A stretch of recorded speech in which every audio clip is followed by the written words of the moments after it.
Hey guys, happy Sunday. I hope you guys are having a glorious Sunday. And I'm super excited about today's live chat. Well, I'm always excited about our live chats, but some extra stuff, special stuff cooked up for us today. But before we dive into that, if you don't know who I am Tara with Kittens, Weights, and Tarot. You can learn a little bit more about me by checking out the information box down below, maybe checking out my website, kittensweightsandtarot.com, maybe checking out my little artsy witchy shop, Desert Cauldron, over on Etsy. And speaking of Etsy and my website, I have 20% off on everything in both my Etsy shops and my online website until the 21st, so until the winter solstice. So if you're looking to get some deals on some goodies, maybe gifts for people, maybe readings, then definitely go check out the shops. Okay, okay. Well, it's been a hot minute. I definitely missed you guys last Sunday. So, oh, hey, Lilith is here. She says, Yay, hello, hello. So, as you can see, I got this little contraption going on. So, on I guess it was like Saturday or Friday or Saturday of last week. I woke up and my arm was like really tender, like my right forearm, and it was a little bit swollen. On Saturday, it was like even more swollen. On Sunday, it was even more swollen, and it wasn't getting better. I thought I had just like bumped it or bruised it or something, but I'm pretty sure there's a little teeny hairline fracture just like right here on the forearm. But this is the same arm that like, I broke my arm in two places, both hairline fractures on my radius when I was 8 years old. So it was like 36 years ago. So I'm kind of familiar with how it feels like when you break your bone. But since I know that's hairline, I don't feel like it doesn't feel like a total break. I would have been in a lot more pain, and obviously it's not protruding through my skin. So I'm just setting it myself. And I have been drinking a daily tea of bone promoting herbs.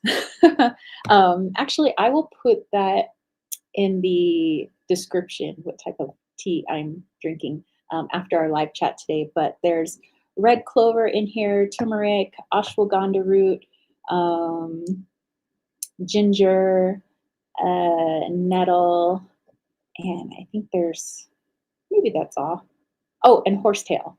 But they have, the vitamin C, D, calcium, silica, lots of antioxidants, lots of bone building material, calcifying material, promoting growth of new bone marrow. So I've been drinking that on the daily and making sure that I don't use my arm, and I'm just trying to keep it as immobile as possible. And it's getting better.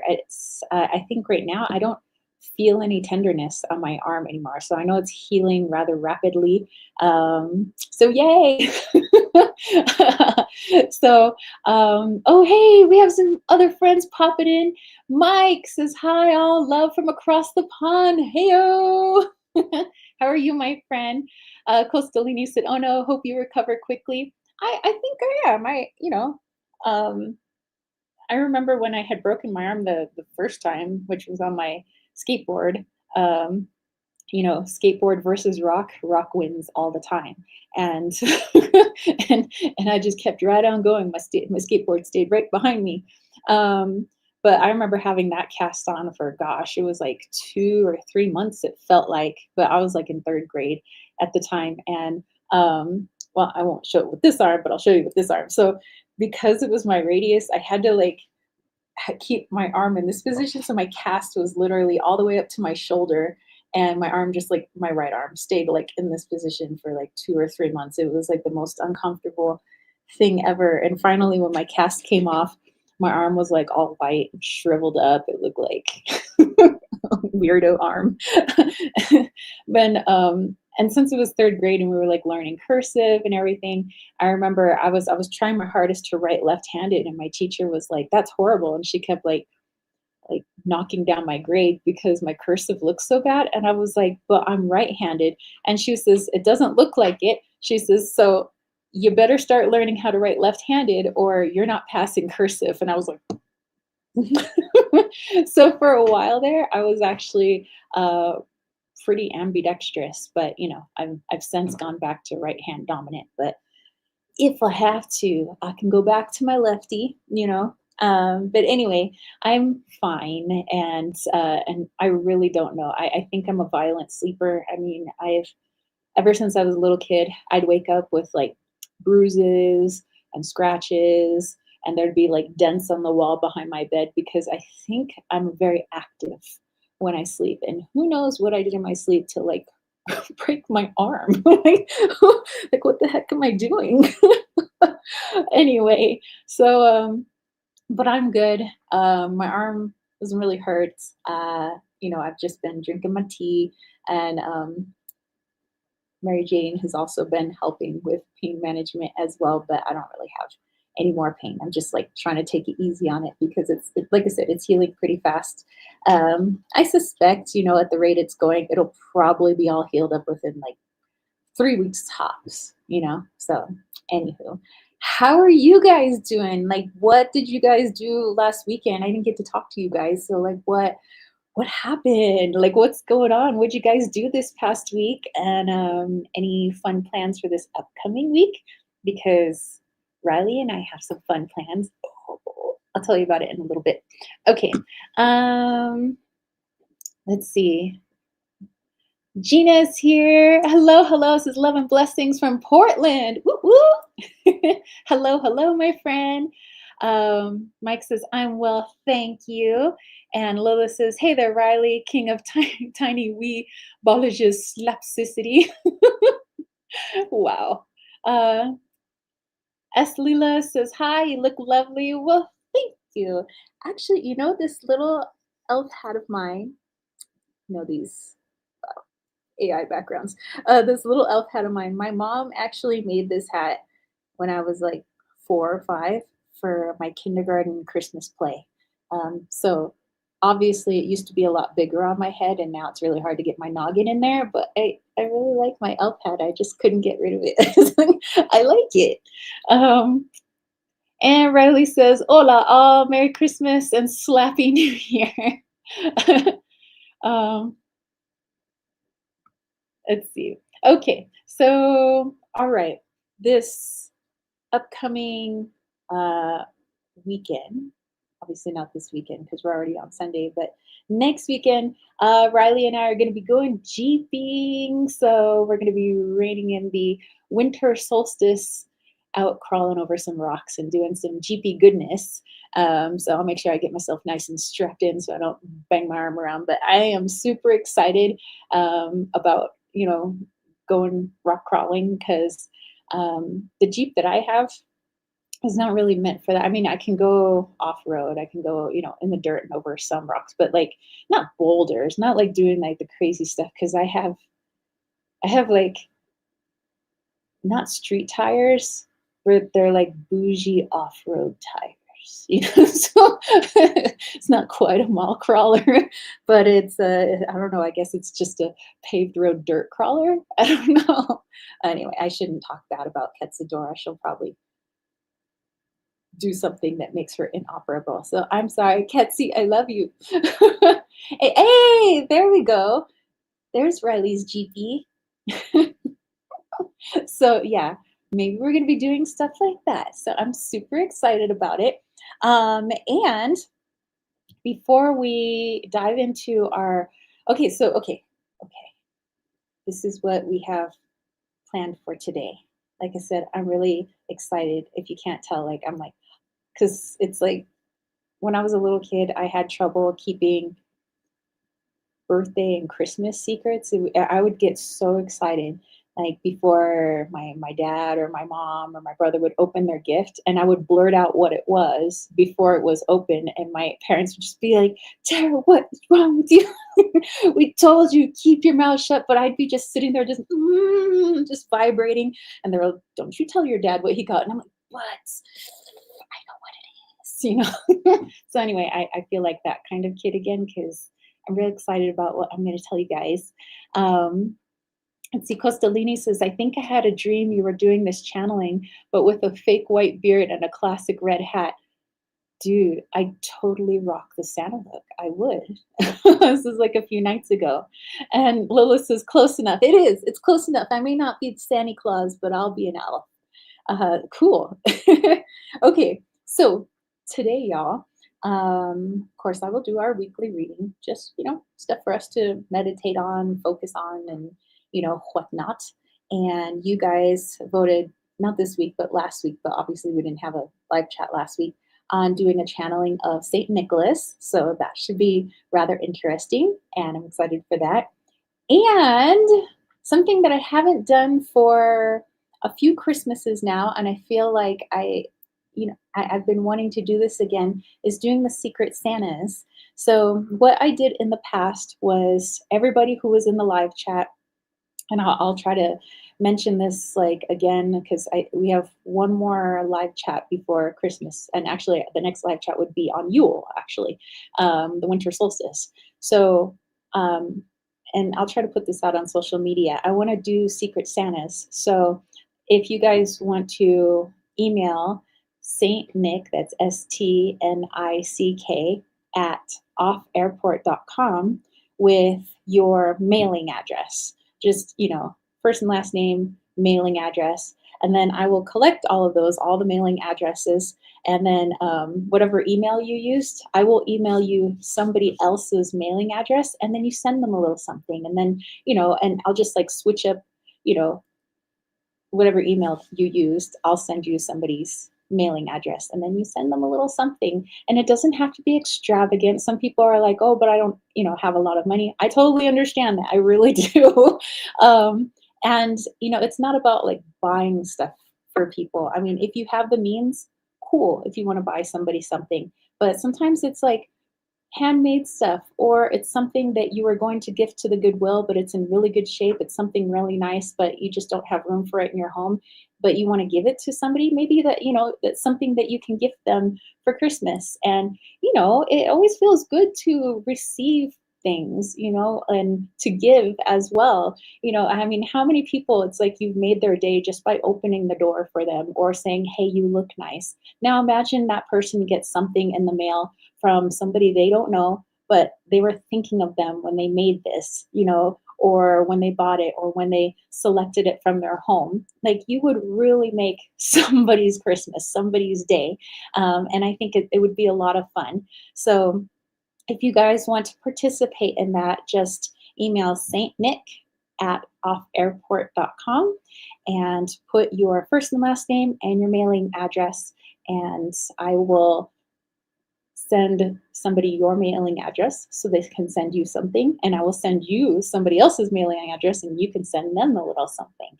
And it's just a way of like spreading holiday cheer. I'm sure that you guys do a lot for your friends and family, and and all the donations that people do, and with their jobs and their works, doing like the white elephants and everything. But I think that this is really fun for our community here as well, to just bring a little cheer to some people that maybe we only see their screen name during our Sunday live chats, but this is just a little way to say, hey, I may not have seen you in person, I may not know what you look like, but I would like to send you a little something to cheer you up. So send a little cheer, and our world can definitely use some cheer. Let's see. Delisha, hello. Says, hello, looking gorgeous. Well, thank you. I'm in my elfie mode today. I said, Lord, there's a red house over yonder. Oh, yes. Mr. Hendricks says, hope you're okay. Sending you blessings and lots of love for your speedy recovery. Thank you so very much. And I have been feeling those well wishes, because there's a few people that messaged me and they were like, hey, where are you? On Sunday. I was like, I'm okay, I'm fine. But yeah, I'm just like nursing my little arm back to health. And, like I said, it's only been like a week, and already it feels like 100 times better. So I'm, maybe one more week, and then I'll maybe take it out of its sling, but just like keep it in the wrist brace. And if you want to see my little contraption. This is actually my rollerblading wrist brace, but you know what? That works. It immobilizes it. It's good enough. Okay, so yeah, I hope you guys jump in on the Secret Santa. Just send a little something out, and maybe it's something that you make. Maybe you're an artiste and you would like to paint something for someone, or draw, or sculpt, or maybe you do little arts and crafts and you make little dealy bobs and you want to send that to somebody, or you're walking around the house and look, you're like, you know what, I have this really cool thing, but it's just I don't have much room in my house anymore, and I would really like this thing to go to a good home. Maybe that's what you want to gift that person, something that you really love, but maybe it's time to pass it on, or you know, whatever your imagination comes up with. I'm sure the recipient would be absolutely grateful, whatever it is that you guys send. And of course, I'm going to be in on it too. So, so I can't wait to, pick around the addresses and see, who I could send something to as well. So, um, hey, our buddy 1111 is here. Hey, hey, hello, hello.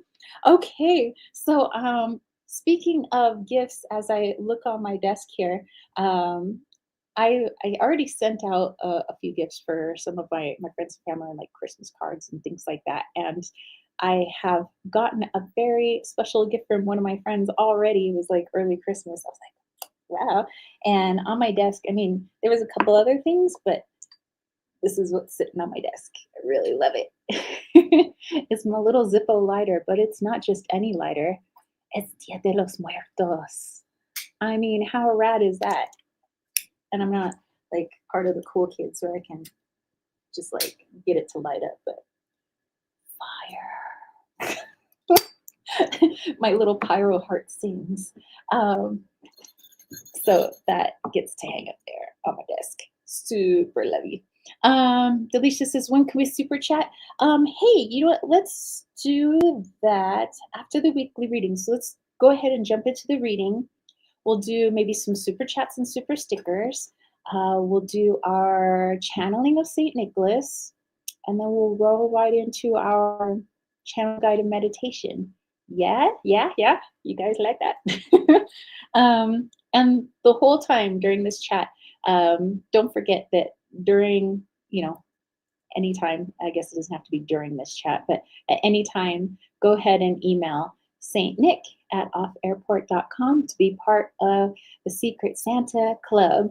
And all you have to do is just put first and last name. I say first and last name because for some reason, post offices, especially people who have P.O. boxes, the post office is like, I'm sorry, I don't know who Just Tara is at P.O. Box. Da, da, da, da, da. And I'm like, really? How many Taras do you have here? That has a mailbox in this post office. And they're like, well, they have to put your last name. So I know how the post office can be. So that's why I'm asking first and last name. And then just put your address. And then I'll just jumble up all those addresses and look at everybody who sent emails. And I will say, okay, to this email, let's give them this person's address. To this email, let's give them this person's address. And, so we'll have a little funsies. Yay! Delisha says, yay, I love this lighter. I know it's pretty cool, huh? So thank you to my buddy who sent it. I really love it. Oh, Delisha saw it on the Instas. I mean, there's some fun stuff. If you guys are on Instagram, I know not everybody does Instagram because, well, I mean, technically all the social medias are a little on the shady side, but I don't know. That's the one I have just because a lot of my friends and family are on it, and that was kind of why I got it originally. But yeah, I put some interesting things in my stories. So if you guys want a good laugh, go on over to Instagram. So I'm just at Kittens Weights and Tarot, and you guys can find me over there. Delisha says, I have an exam tomorrow morning again. I don't know what is this every time. It's like I have my exam in the morning when you have a Sunday live. It's almost 3 a.m. here in India. Oh my gosh, girl. Make sure that you get some good rest before your exam. Okay. All right. So I think my tea is pretty steeped. So I'm going to have a little sipsy and let's go ahead and just kind of dive into this weekly reading. What can we meditate on? What can we look into, journal about, do a little self reflection? I'm just trying to get all the goodies out of my. You know what I love about this mug?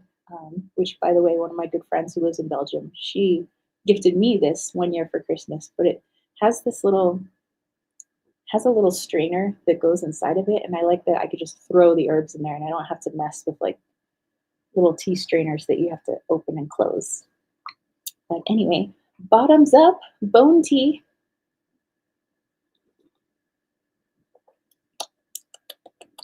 Very nice, very nice. Okay, well, I have my Christmassy decks here. I have my Natalie Rose Winter Solstice Lenormand. I have my Merry Christmas Lenormand. Every picture is like a little Christmas picture. I love it. I also have the Green Witch Tarot, and I don't think it was meant to be a Christmas deck, but it's got Christmas colors to me. It looks like a Christmas wreath to me. And of course, I have my friend V Love. She creates her own decks, and she created one called Winter's Embrace. So, it's got some good stuff there. And then I have my Winter Season Tarot because winter. And there's one other deck. It's got little fairies on it. It's the Fairy Forest. And again, it's not like supposed to be Christmassy, but it feels like Christmas to me. Okay, so let's pull some cards, or maybe if you don't utilize cards, just what kind of downloads are you getting? What are you feeling for this upcoming week? Or maybe you're really good at creating journal prompts, or maybe even if you want to make a little poem. I know that our friend Angela, she pops in from time to time. She makes little poems for us. So maybe those of you that are so poetically inclined might want to write a little poem for this upcoming week. Some thoughts, things to ponder.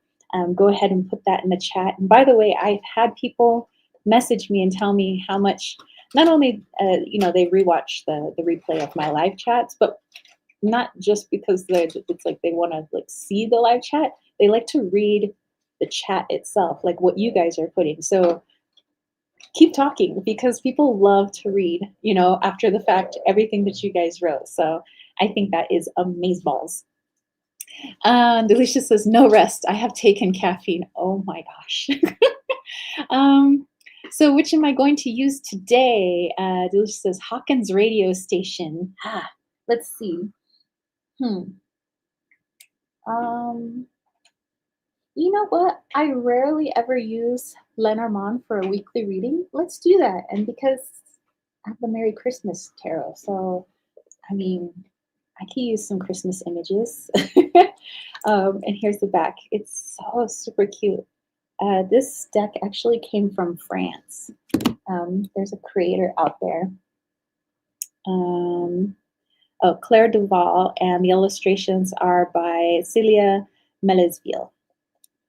And that's the cover of it. If you guys wanted to look it up and support some independent artists and creators.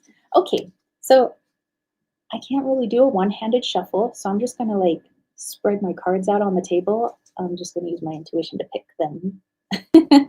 Okay, and while I'm doing that, I do wanna say, as we end 2025 in the next couple of weeks here, thank you, all of you, for being amazing, for the love and light that you guys spread in this chat, for all the encouraging messages people have sent me on this whole time here. I've been in YouTube. I've been on YouTube since like 2016.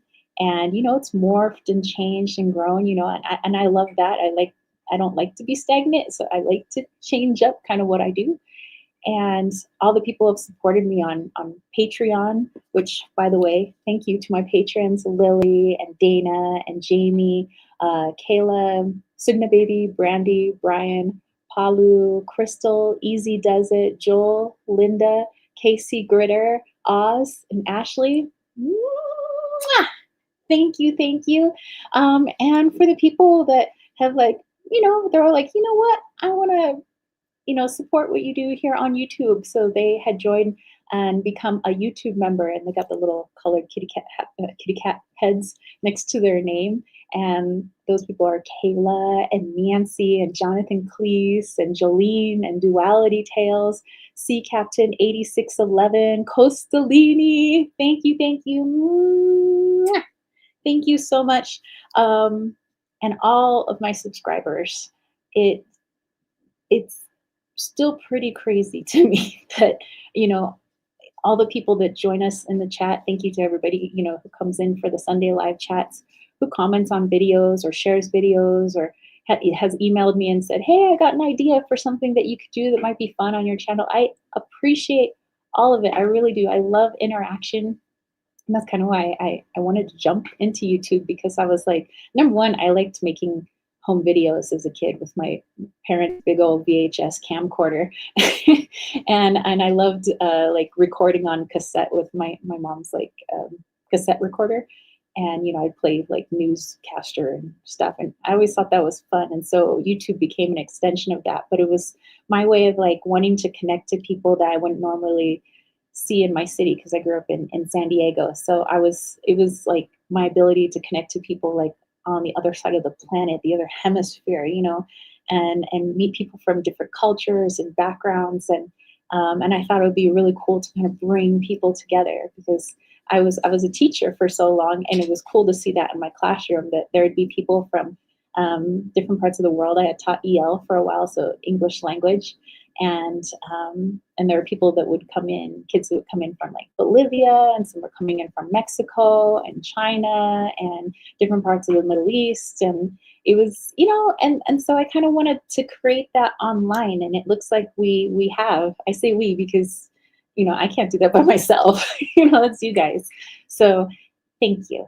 Thank you. Thank you. I wanted to kind of put that out there. So, all right. So let's go ahead and pull some cards for this upcoming week. Delisha says, I feel lucky that I found you before 2025 ends. Well, hey, it's not the end of everything. And Lila says, thank you for being our favorite channeler and bringing us insights and healing through your craft, babes. We appreciate you very much. I appreciate you guys. Sincerely. Okay, let's see. We'll pull one card, two card, three card. Okay. Let's see. What did we pull? We pulled the knife. Ooh. Looks like they're making goodies. Kind of like Riley's sister is going to be helping me to make some forest-friendly ornaments. So something that they could munch on with our outdoor Christmas tree. I'm super excited. But it kind of looks like that. It kind of looks like the knife is getting ready to cut up some treats for forest friends and create ornaments out of them. But anyway, in this deck, the knife is representative of the scythe or scythe. Some people keep saying Sith. I'm like, I don't think it's Sith. Anyway, let's see. And then we have the ship. Kind of on a little weather vane there. That's kind of cool. Sometimes the winter wind does blow. And then we have the Christmas market, which is actually representative of the garden in traditional Lenormand. Okay, so let's put that together. We have the knife. Okay, let's see. I'm gonna hold it one-handed, like a boss, or not. Hold on. Okay. I bet there's somebody who's like, did she just put cards in her mouth? I did. Okay. So you have your knife, you have your ship, and you have your Christmas market. Okay. So give me a moment while I just put these together.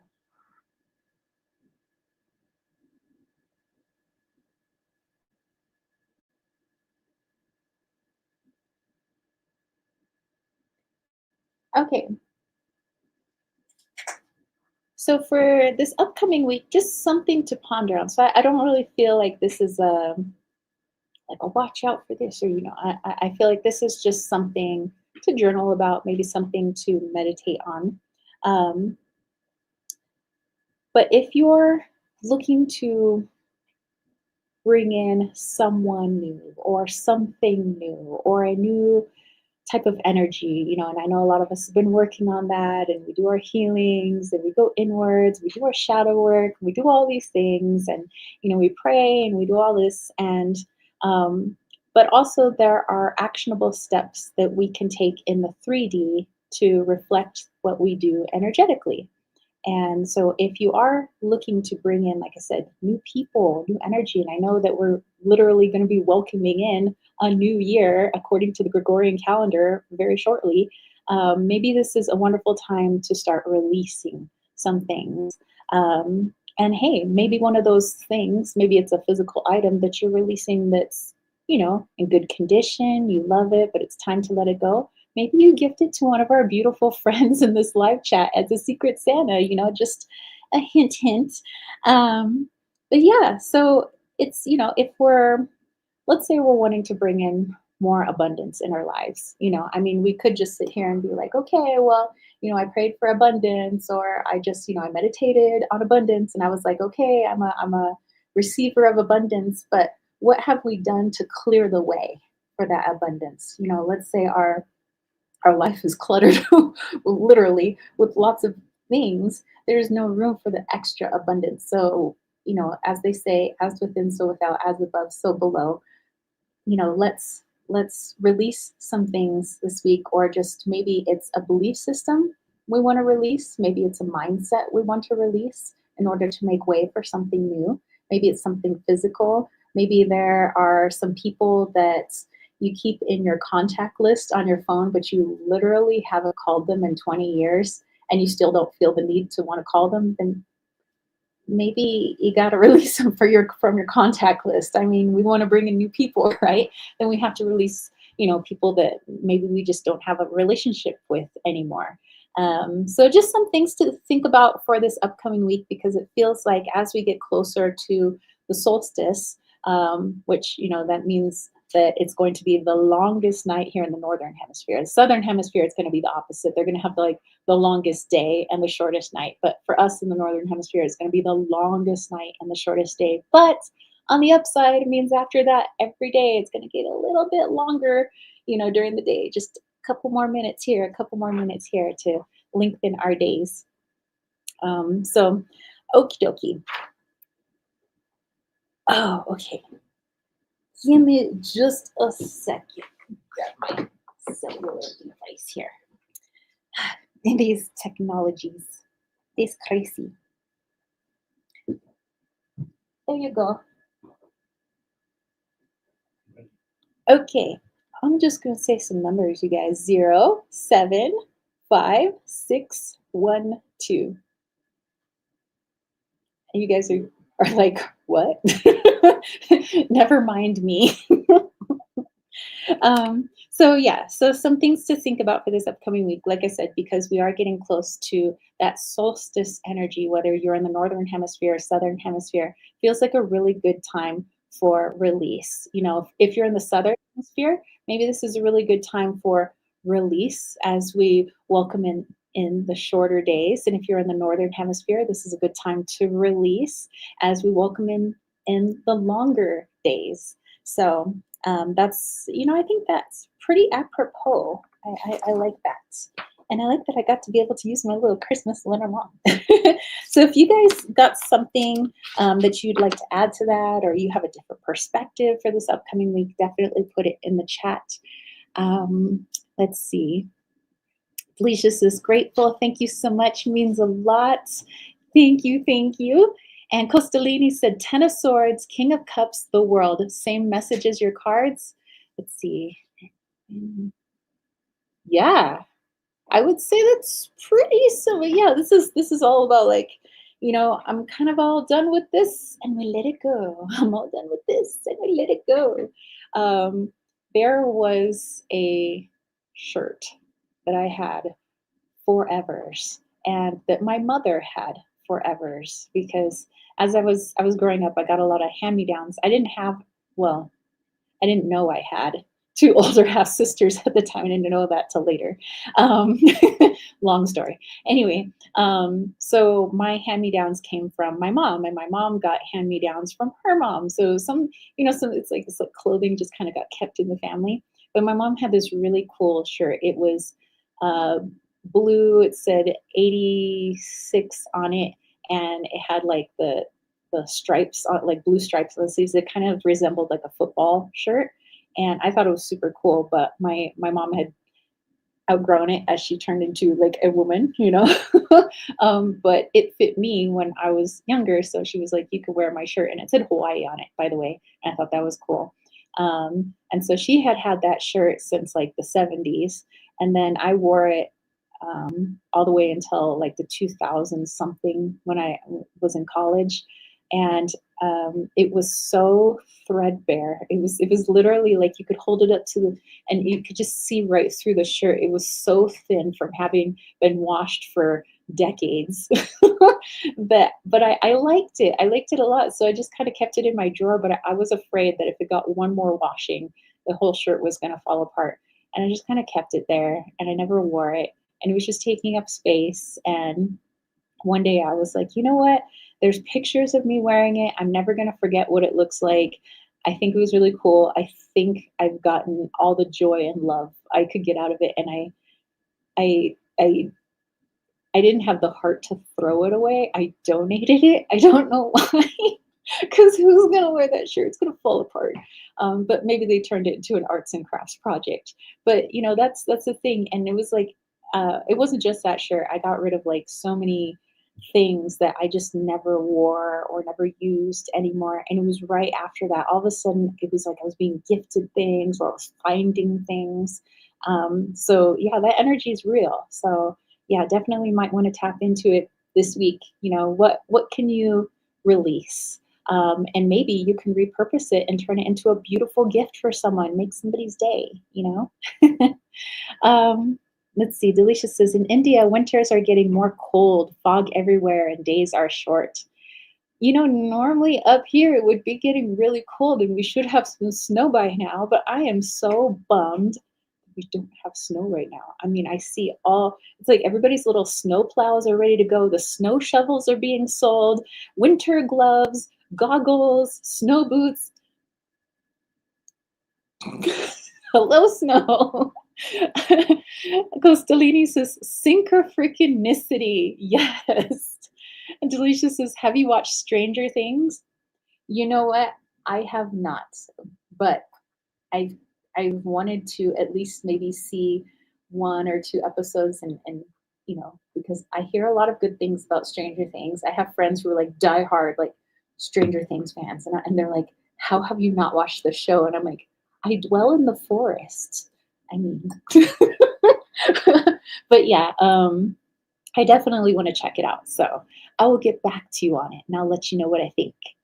Okay, well, that's our weekly reading. If you guys want to jump in and do some super chat, super stickers, we could do that now before we do our channeling. And then that gives anybody in the chat some time to think about if they would like to help me with that channeling. I just need somebody to help ask some questions.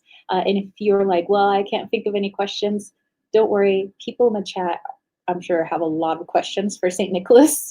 First of all, it's like, how did, Christmas, surround St. Nicholas when, people also attribute it to, the birth of Jesus Christ. And it's like, well, what? I'm sure we have lots of questions. So, so if you would like to help out, don't worry, the chat will help come up with questions. If you have trouble coming up with your own questions, all you have to do is and along the way a question does arise. Of course, you can ask your own questions. And I'm going to do doing that. But yeah, so you guys mull it over, kind of think about it if you would like to help out with that. And I will, what deck do I want to use? Let's see. I think the fairy forest is calling me. Maybe it's because I too have got my greenie on. Elves and fairies, I wonder if they get along. Maybe they don't. Maybe I should ask. Anywho, let's see. Delisha says, love it. Hawkins radio station. I said for a reason. Oh, it's related to Stranger Things. Ah, okay. That snaps everything into perspective. Oh my gosh, that is so cute. All right. So, Costalini, let me know what your question is. Oh, it says pick a card. Let's see what comes up. Sorry, my chat froze there for a second. I see it now. All right, so Costalini, we will pull a card for you and for our friend Dalisha as well. Okay, like I said, I have my little fairy forest because for today, the elf is playing with the fairies. Okay, so let's see what comes up. And don't forget, I gotta tap into Spirit Radio channel 11.1. Okay, Spirit Radio. Who knows? Maybe it'll be a TV show and not music, but we'll see. We'll see.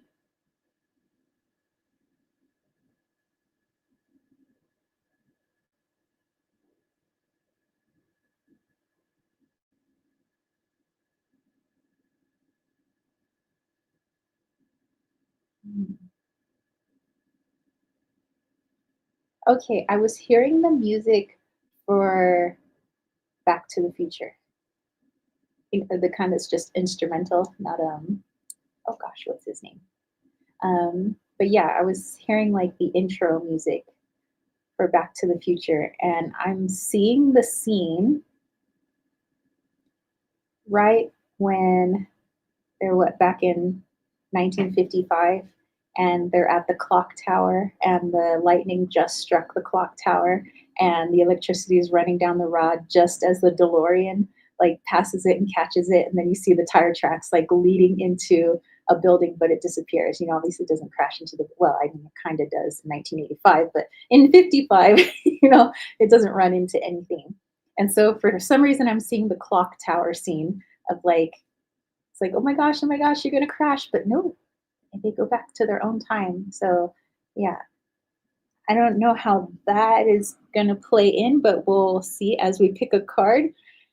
Hey John, what's up? Oh, and Lilith sent a PayPal. Cool. Thank you, thank you. Definitely pull a card as well. Okay, let's see. Costalini, you have Athling, nobility, grace, gratitude.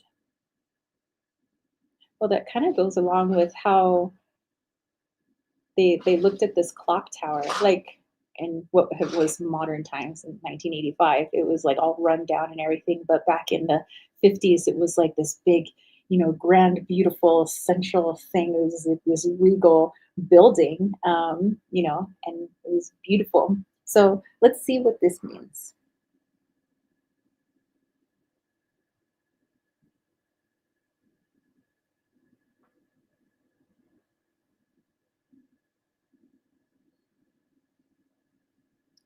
Oh, coastal leading, all I see is lightning. So now it's just focusing on lightning striking the tower, and then I'm hearing that song by Live that's you know, light called Lightning Crashes. So it's like you surrounded in lightning. Um, okay, so the message coming through is not to be worried about the incoming big change in your life. You know, I mean, the message usually is like, don't worry, you know, everything always is for a greater purpose. You know, either our learning or understanding, we grow in different ways. And it's kind of like the clock tower. I mean, we could see it as this like bad event. The clock tower got struck by lightning. Ooh, bad, scary. But in the movie, it's good. They relied on the clock tower being struck by lightning. They needed that. Otherwise, they wouldn't be able to get where they needed to go. So, what's coming in, this kind of lightning strike, almost like a tower moment, but not tower like, ah, scary, more like, wee, fun. Big, beautiful change. Um, is coming in like a bolt of lightning, but take the time now to start thinking about if there were a big change going on, let's say changing in, I don't know, my belief system or my outlook on the world or my living situation, or, you know, what is the silver lining? What would be the silver lining? Because I know that sometimes we like to focus on the, oh my gosh, and the negative. If, let's say, God were putting this out there for you, wanted to help you in some way, what would be the plan? What would be the purpose?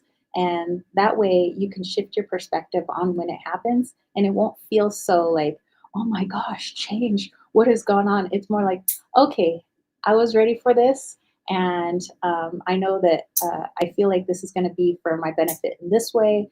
I feel like, maybe it's uncomfortable right now, but I could see how this is going to help me in the future. So this is really about trying to have that higher perspective, that almost like eagle eye perspective. How is this meant to benefit me? How is this meant to help me grow? How is this meant to help me to help others? So just something to think about. Costalini says tower moment. Shit, wild. I typed that right as you said it. Yes, but remember that the tower isn't all bad, because the deck of cards doesn't end there. It keeps going, right? Because our story keeps going, and we need sometimes for the tower to come down so that something else can be rebuilt. Or in the case of Back to the Future, we needed the lightning strike so that McFly could make his way back to his own time. So in a way, it was helpful. So if it never occurred, he would have been stuck there out of time. What's on the license plate? Anyway, um, let's see. Delisha says, got a tower moment in my cards the previous Sunday, live Costalini. So don't worry, it will work out in your favor. Only at the end, got a shock and it was uncomfortable, but yeah, it's for the good.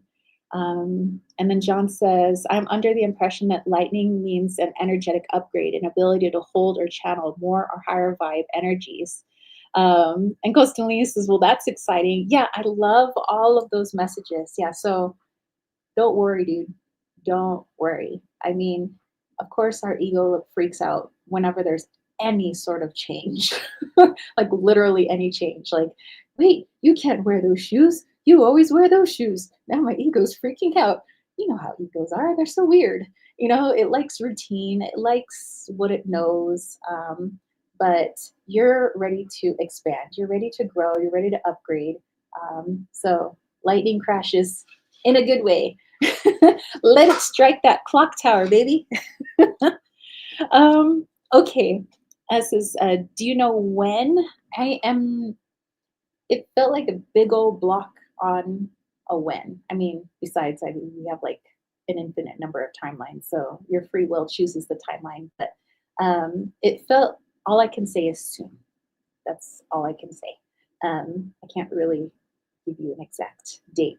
I'm being stopped from doing that. So kind of takes away the free will of the situation is kind of what I'm getting. It's like, well, if you tell him, oh, okay, this is going to happen on the upcoming Wednesday at 2 p.m.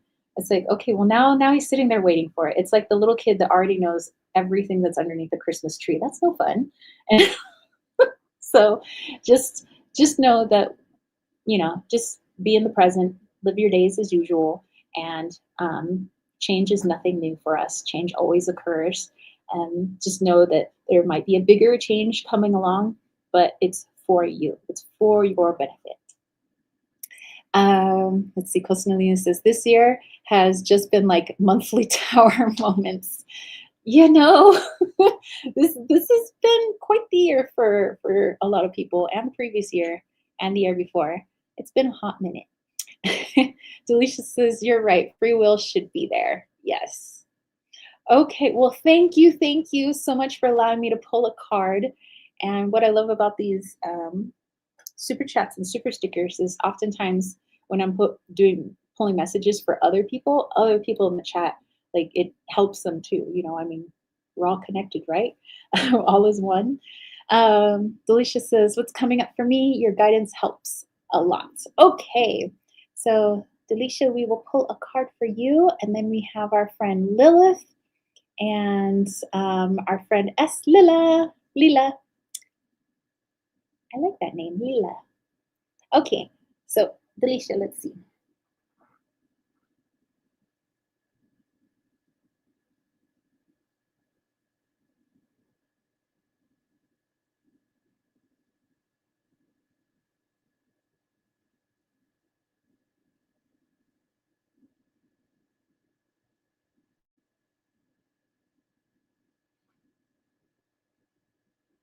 Wow. Okay. Are we not getting a radio station? This seems like I'm getting TV stations.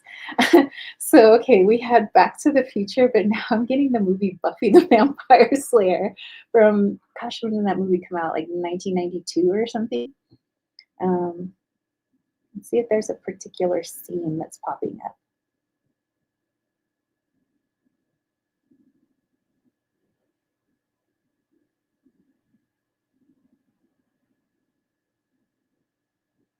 Okay. I'll pull a card. Obviously, we'll see how this makes sense. Okay, so in the not Buffy the Vampire Slayer from like the late '90s. This is the one with what's her last name? Swanson plays Buffy, and I believe that movie is from '92 or '91, something like that. Anyway, Pee Wee Herman is in it as one of the vampires. Well, I mean, Pee Wee is that's not his real name, but anyway, um, but there's a scene where like Buffy stabs him in the chest, and like the head vampire or whatever he is like standing there, and it's like this long, drawn out dying scene. It's like hilarious because it's like he dies and he falls, and so like Buffy and this vampire continuing the conversation, but then the vampire she stabs stands up and he's like still in the middle of dying. He's like, ooh, just dying for like 10 minutes in the movie. So that's interesting. We'll see how that connects to your message of a drawn out dying vampire in the most hilarious way. Okay, hold on. Just boop, boop, boop. Paul Rubens. Yes. Thank you, John. Um, and then John says, all is one and one for all. The Mondul Musketeers. Okay, so your card, we have the Fairy Norn, planning, patience, and cooperation.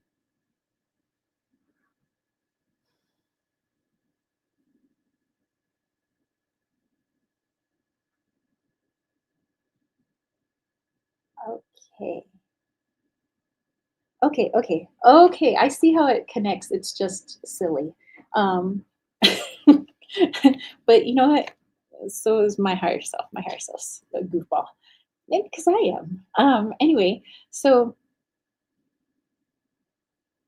oftentimes when others perceive someone as having greater success than themselves. And I say perceive because everything is about somebody's perception. I might perceive somebody who, has a certain thing or makes a certain amount of money as being much more successful than myself. But other people might say, no, success is, it's a personal thing. So just know that you can't control other people's perception of you. And it would be an endless, tiring journey to do so. You just can't. There's going to be people who like you and people that don't like you, no matter what you do. And so, as you just focus on you, you do your thing, you ace your exams, do well in school. Um, there are going to be people who feel like they want what you have, and maybe consciously, maybe subconsciously, they will do what they can to thwart your progress or your success because they feel that they can't do what you can do. And it's not that they can't, they probably just lack some self confidence or drive or whatever it may be. And so, it's the type of people that want to bring everybody down to their level because they feel inferior at the level they're at. So that it's like, well, if nobody's better than me, then I feel better about myself, and then I never have to grow. I don't have to try any harder. So there's going to be people like that. And the reason I think I was seeing Buffy the Vampire Slayer with that vampire that's just like dying for 10 minutes, just putting on a whole show for everyone, is because Buffy and this lead vampire, they're trying to have a conversation, but this guy wants to steal the show. He's like, "Hey, look at me. I'm dying." It's like that scene. Yes, that is the scene. So it's like, it's detracting from what she was going to say, what she's trying to think about, what the other vampire is trying to say. So there's going to be people that are going to try to derail us with their shenanigans, and so this is just, keep that in mind. So if you feel like there are your other classmates or people around you, just it feels like they keep trying to take away your attention. Like every time you're trying to study, maybe this person always calls and it's like, "Hey, I have this problem right now." And you, being the caring, loving person that you are, might put down your studies and listen to this friend's, drama, whatever's going on. Not that we don't want to help our friends, but sometimes people take advantage of our kindness and our good nature. So just keep this in mind, that you're not going to please everybody. There's going to be people who, for whatever reason, don't want you to be successful the way they see success in their eyes. They're going to want to exploit your good nature and your kind heartedness. And so, this is a really, I guess, the message is to practice your boundaries and try to be really clear when a boundary is crossed. You don't have to be mean to people. So if, that friend keeps calling, let's say, and trying to unload his or her problems onto you while you're trying to study or you're trying to do something, you just let that person know, "Hey, I'm really sorry you're going through something right now. I too am going through something right now. I've got a lot of studying to do, but hey, when my exam is complete and I have a little bit of free time, how about I call you back?" So that way you've set a boundary. You're letting that person know that you don't just get to have my time when you say it's time to have my time. My time is valuable to me. I will give it to you when I feel like giving it to you. And you're teaching them boundaries too, so that people don't steal from them, steal their energy too. Um, and also, same thing, if there's somebody who's coming around and they're kind of snarky and, kind of try to gaslight you, make you feel bad about like the wonderful things that you've done in your life. And just know that you're showing them something they think they can't do. Don't stop being you. Continue showing them what they think they can't do, because eventually, maybe, hopefully, they'll see that they can do it. But if you cave in, then it'll just reinforce in them that, see, Delisha can't do it, and therefore I can't do it. But Delisha can, and she will continue to do the wonderful things she is doing in school and in her life. So be an example for those people, and just know that it's their ego that wants to bring you down. It's not their soul. Their soul is like, "Don't listen, don't listen. You keep doing you. Show them something good." So I hope that makes sense. Let's see. Delisha says, "It sounds interesting," silly Billy. Um, and I'm liking it. I have some people that want that, like the vampire, like an attention seeker. I don't know why. That's kind of well respecting boundaries. Yes. So just working on some boundaries. Remember, we don't have to be like quote unquote mean. We don't have to yell at people, be like, "Oh, my boundary is here." But just, redirect. Let them know when you do have time to talk to them, or if somebody is throwing nothing but negativity your way, just turn away. Don't even give them the attention. So if Buffy and that other vampire didn't give Mr. Dying Vampire the attention, maybe he wouldn't have died for so long. It would have just been like, "Okay, well, he's just back there dying. I have no time for him." So anyway, hope that helps. Thank you. Thank you.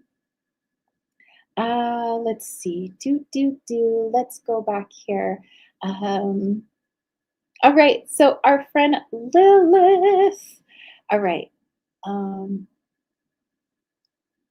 oh, Lilith was wondering if our friend Time Harvest is okay. I hope so too. Maybe she's working through things. Well, hopefully. Okay. So let me see if I can find your question. Um, hmm? Oh, okay.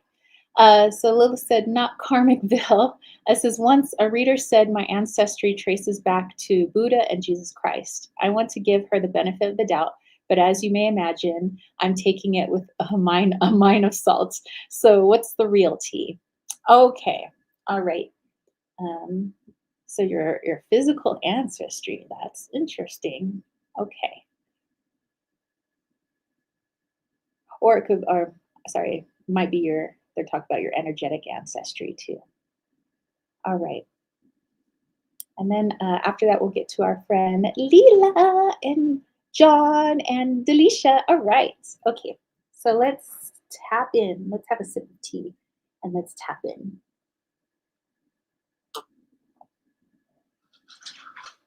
Speaking of the real tea, I got the real tea right here. Okay.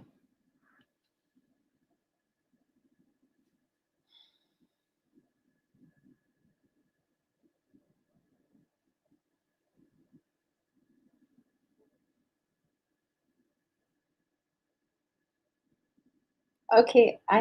it's not a show, it's not a movie, it's actually music. Truly, Madly, Deeply by Savage Garden. I'll be your love, I'll be your dream, I'll be your wish, I'll be your fantasy. I'll be your love, I'll be your hope, be everything that you need. I love that song.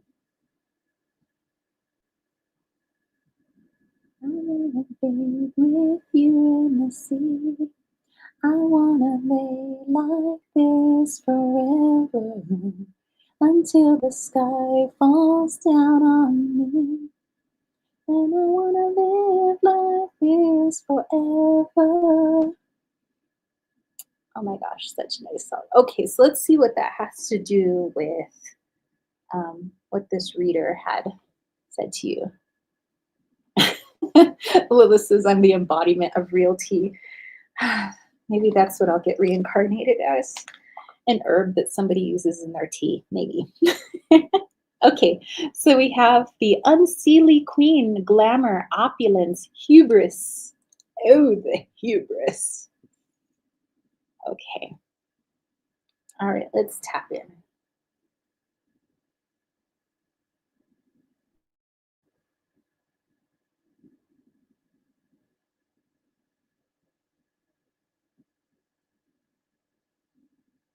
Okay. I can kind of see, I guess, why Truly Madly Deeply was playing. All right. Um, and I guess I can see that other person who read for you what they were seeing. Is that it's a very similar energy. I mean, think of the Buddha, Siddhartha Buddha, or Siddhartha. So you have this guy who was born into this opulence and royalty, and he decides that he's going to leave all these material possessions behind, and he wants to achieve nirvana by sitting underneath this tree and just like meditating, no food, no water. He's just out there. He's going for the gold, and he feels that the true treasure is this nirvana, is this understanding the soul and the self, and going inwards, that it's not our outward possessions. And then and think of Jesus as well. It's not like his parents were poor. He's the son of a carpenter. And carpenters were valuable then. And he could have lived that life, but he knew that he had a higher purpose. He knows that he is the son of God. So he's like, I'm going out there, I'm going to spread this word. There's going to be people who hate me, there's going to be people who follow me, but I'm going to go ahead and do it. And so it's like he left what maybe was predetermined for him. He left that behind to do what he knew that he had to do. And so when we bring up the Buddha, he left all of his worldly stuff behind because he had something that he needed to do, that he knew that he had to do. And it feels like part of your energetic past. So I wouldn't say this is like direct current DNA ancestry, but in perhaps past life ancestry, you have a very similar energy where there was an energy where you had the means to live well. Let's say, I mean, not to say that you're a queen or a princess or anything, but you had the means to live well, and you had decided at some point that there is something more rich, something better than gold and jewels and you know and things that are encrusted in all the opulence. That there must be something more, and so it feels like I don't feel like you were these beings, but you had walked a very similar line where you had decided at some point, I'm going to leave this behind to find the true treasure. What is that true treasure? So maybe you had become a beggar, maybe you had become, but it feels like leaving a lot of that life behind where you just wanted to go inwards and you were became a seeker of of truth, and to you truth was the real gold, and gold was just something that gets left behind when you die. But um, your soul at this time that I'm looking at was like, there's the soul is eternal, and if I'm going to live in eternity, I want to find truth. Truth is my gold in eternity, not the gold that we obtain here on earth. So and so let's going back to our song Truly Madly Deeply. Well, in that song, it's like this beautiful love song that basically I will love you forever. It's like the most purest, unconditional love. And what surrounds Jesus? Unconditional love. What surrounds Buddha? Unconditional love. All these ascended masters, all these spiritual teachers, it's love. What surrounds when people talk about God? Love. And so that seems to be what you were trying to understand and obtain, is true, pure, unconditional love. Where does that come from? That is the gold. That is the treasure, not what we have here on earth. And so I think that that's what that reader was tapping into, and I think that's pretty cool. I mean, that's pretty freaking cool. Um, Lewis says, "What does that card look like? PFP, but royal." I know. Whoa, I disappeared. That was cool. Poof, I'm disappearing. This is whoa, I'm still like this. I mean, our souls do have personalities. Okay, well, thank you for allowing me to pull that in for you. Thank you very much. Okay, let's go to our friend Leela. Yes, Leela. Okay, Lee's current energy and his feelings towards me. So let's tap into Mr. Lee. Okay, for our friend Leela. And then afterwards, we have our buddy John, Delisha, and Costa Leader. All right. Lilith, you are very welcome. Okay, we'll have some more tea. I'll try not to spill the tea. Okay.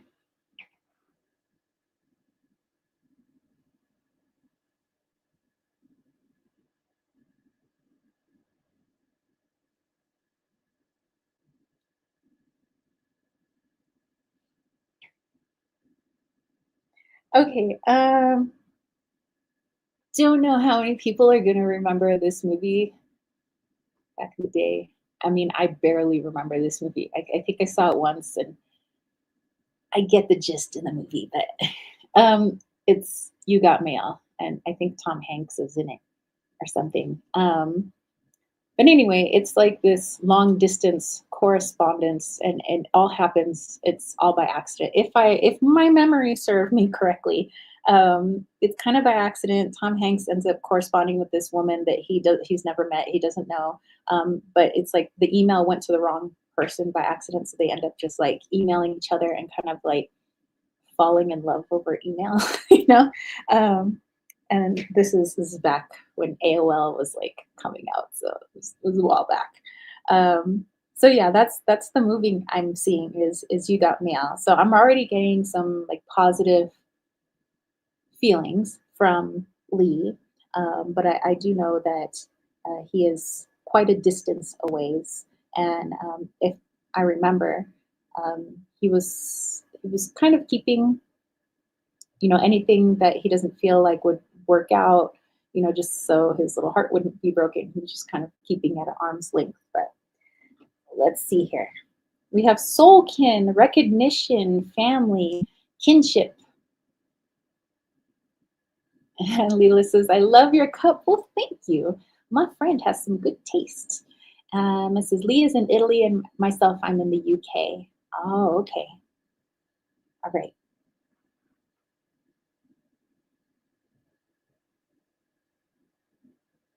Okay. Interesting. So, although I don't feel that Lee would be willing to pursue a long distance relationship, in his mind, it wouldn't work and somebody's going to end up getting hurt, and he's not really the one, I think we've said before, to really like put himself out there. But if you wanted to, you could email him, but more along the keeping friendly with him. Like, if you truly wanted to be friends with this person, this is something that I feel like he would be a lot more open to, because when it comes to romantic relationships, even though he really is attracted to you, he does like you, but in his mind, it's like, it's too far away. It's not going to work. Somebody's going to get hurt, so that's not an avenue I'm going to pursue.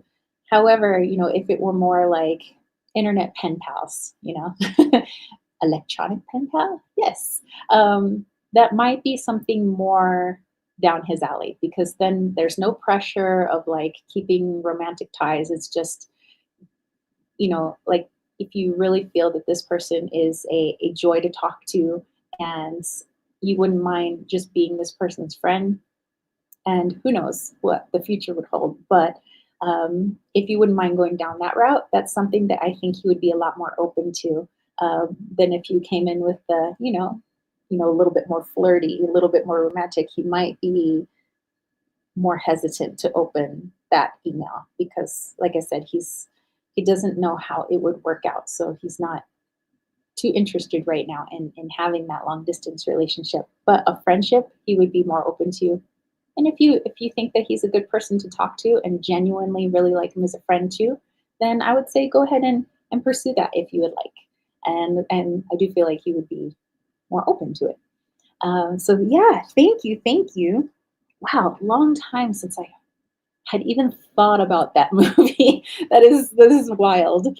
Um, okay, so thank you, Leela. Thank you. I hope that helps. Um, okay, so let's do. We have our buddy John. Okay, so John, let me know what your question is. So we have John, Delisha, Costalini, and Lilith. Okay. Leela, you are very welcome. All right, so John, just let me know in the meantime. Cheers. Like I said, after the live chat, if you guys want me to put my tea recipe, I'll put that in the description. Um, it's all just different types of herbs that are really good at promoting good, strong, healthy bones and reduction of inflammation and swelling and stuff like that. So it's good stuff. Oh, John, no worries. Okie dokie. Artichoke. Let's see. Yeah, I'll just continue using this deck. I was like thinking of switching it up, but I'm like, yeah, I'm feeling connected to my fairies at the moment. Okay. Actually, this gives me a chance to do the lamest shuffle ever, one-handed. I'm a pro. If I could do it one-handed, I guess I'm not a pro. Huh? Vader will help. Yeah, Space Invader over here. He would help pick a card. Maybe he'd eat the cards for us. Hey, Vader. Hey, Vader, Vader. Oh, they can't see me, Vader. I'm scratching somebody's big old butt right now.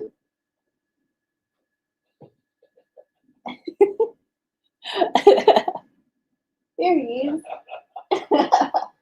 Oh, Vader, did you just fart? Oh my goodness. Oh my gosh. He farted on me. Vader, you're so stinky. um, yeah, John, whenever you're ready, we'll let that fart just dissipate while you think of your question.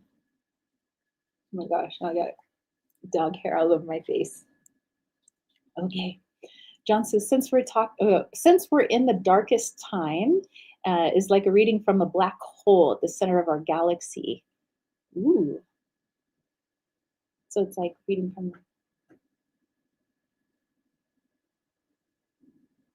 well, yeah, pretty much. Okay. Sorry. I'm just like doing a really weird, awkward shuffle here.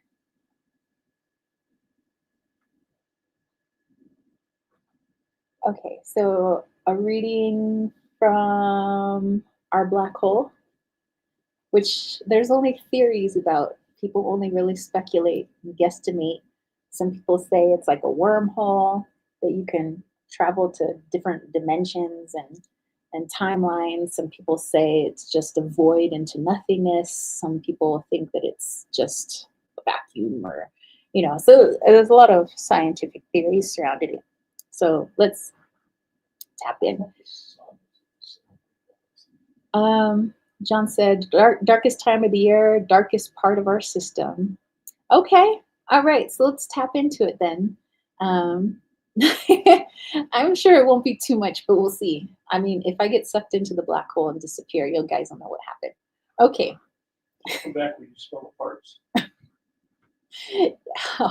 I'll come back to the Vader fart. Vader will bring you oh back. my gosh, Vader farts. Okay.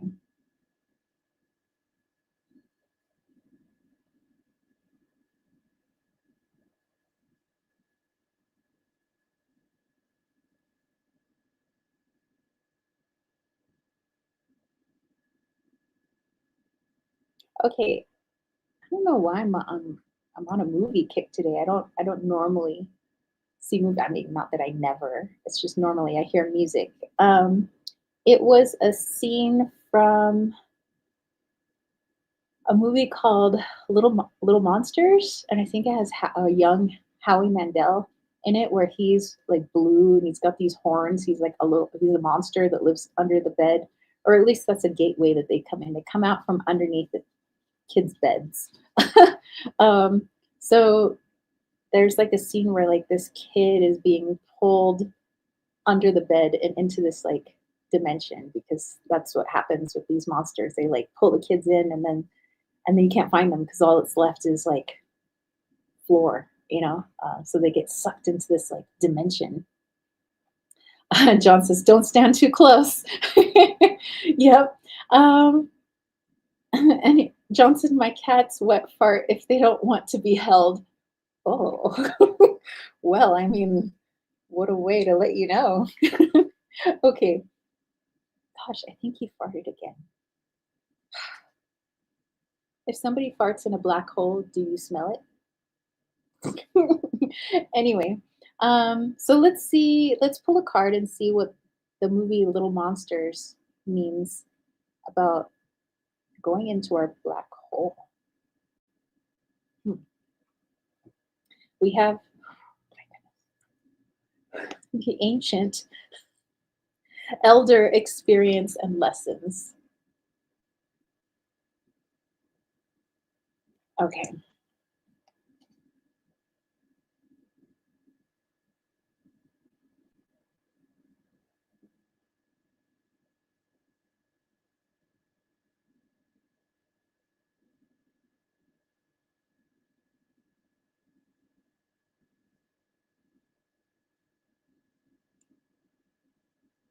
Oh, I don't even know if I could verbalize it, but because I just don't have the scientific language to verbalize it, but I'll try. Um, so tapping into the black hole. It was like not a hole.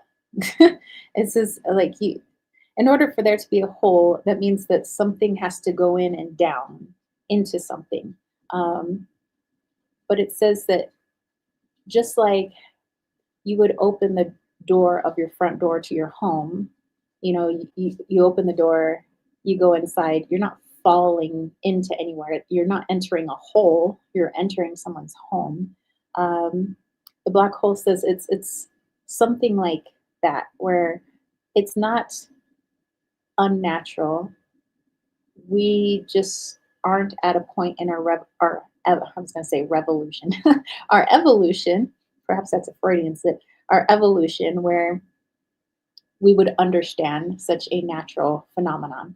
Um, and this whole saying, well, I hate to call it a hole because it says it's not a hole.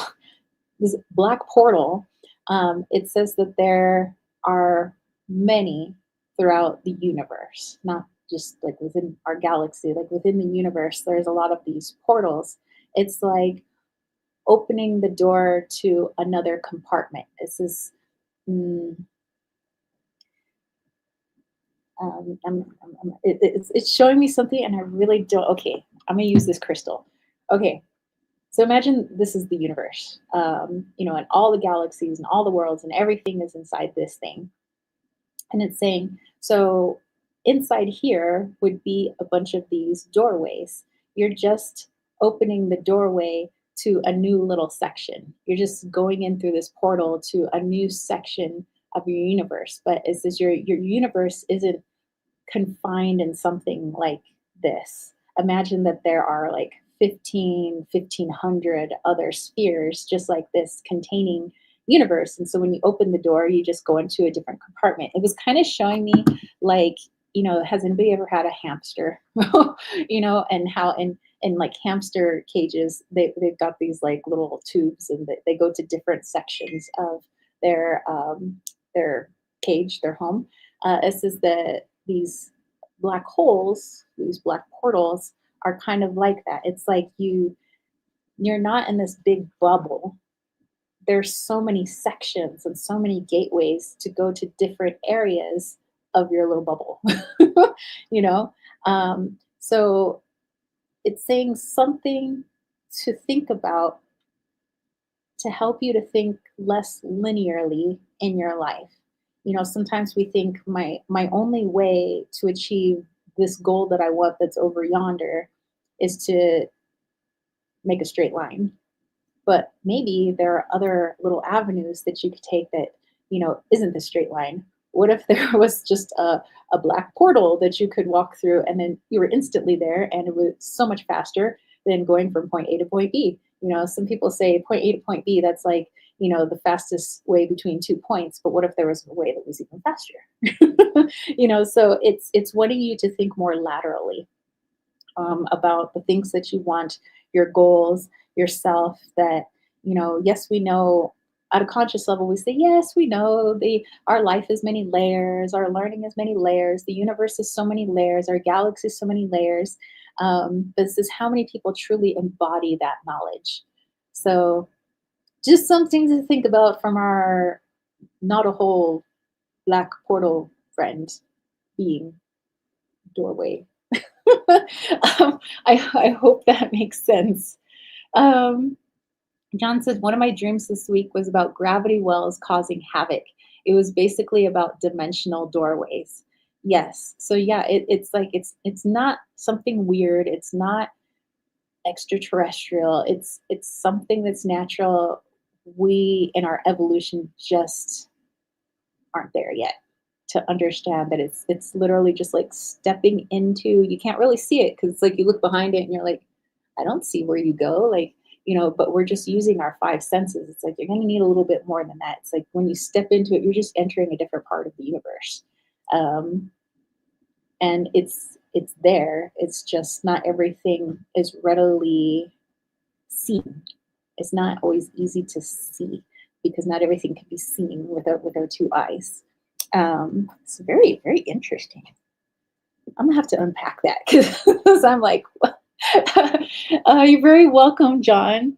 Okay, let me go back to what you guys were saying, and then I'll pull a card for our friend Delisha and Costalini and Lilith and Delisha. um, okay, let me go back here. Delisha says, flirting on text with a guy almost 10 years older than me, along with the live. I'm 18 and he's 28. Took consultation from this week only. It's fun. Curious to know about more. Ah, okay. Okay, we'll look into that. And Kath, hello. It says, hi, all from Australia. First live for me. Well, hello, my friend. Southern Hemi in the house. Lilith is saying hello. John says, yeah, I think people think of it as a gravity well. Ah. And Lilith is just saying that we're doing super stickers and chats for personal messages at the moment. And hey, Time Harvest is here. Says, yep, I came late. And Delisha said his name is Tanmay Yoshi. Okay. All right, so I'll have a look-ski. And Time Harvest says, you're looking astonishing in that costume. Oh, thank you. I'm feeling rather elfish today. Lilith says, Time Harvest just in time. And Time Harvest says, your house in the background is looking different today. Nice to see the snow there. Absolutely magical. Yes, the very real snow right there. I wish I had real snow to show you guys right now. Oh my gosh, so sad. um,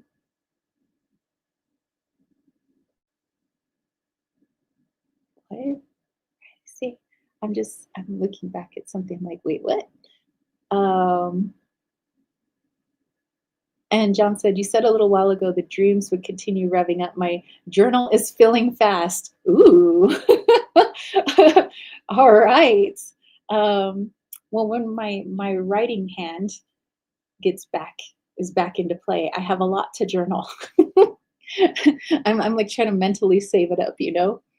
A1111 says, incognito, any messages from my lineage via Zelle? Oh, okay.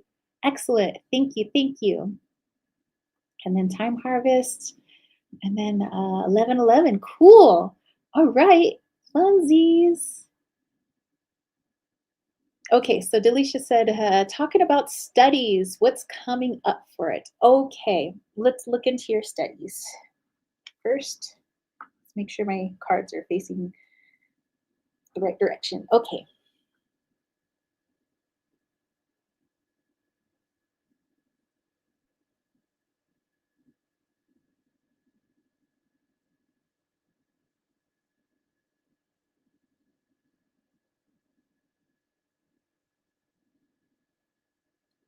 Okay.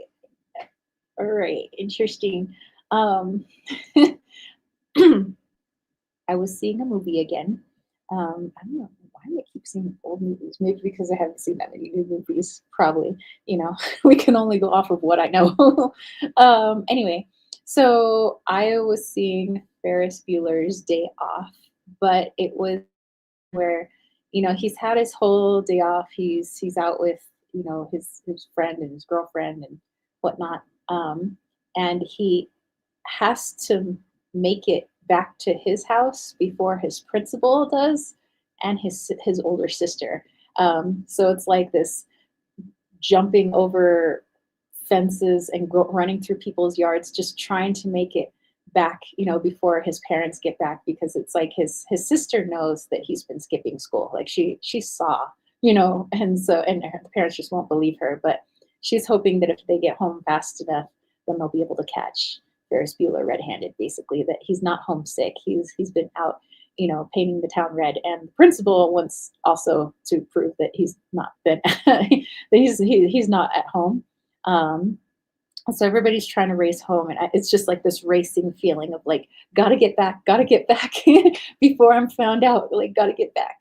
So what does that mean for studies? Okay, well, hopefully you're not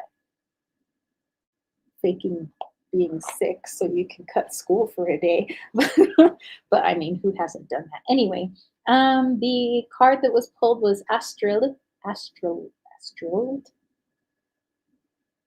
Astrode.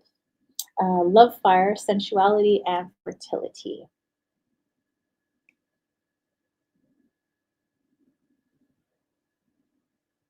Okay, so um, that's a very happy message, I guess. So, um, just like with Ferris Bueller, there were some people that were just they thought, any person who finds the loopholes and a way to get good grades but also have fun, like that's just slacker. Like, no, we have to just sit and stay in school, and then you get your good grades. But there's always room for a little fun if you're smart enough to find ways to incorporate it into your day. And so there were people that were very jealous of Ferris Bueller because he figured out how to not only do well in school, but he could also have fun as well. And maybe it didn't look like the way everybody else got their A's, but he could do it.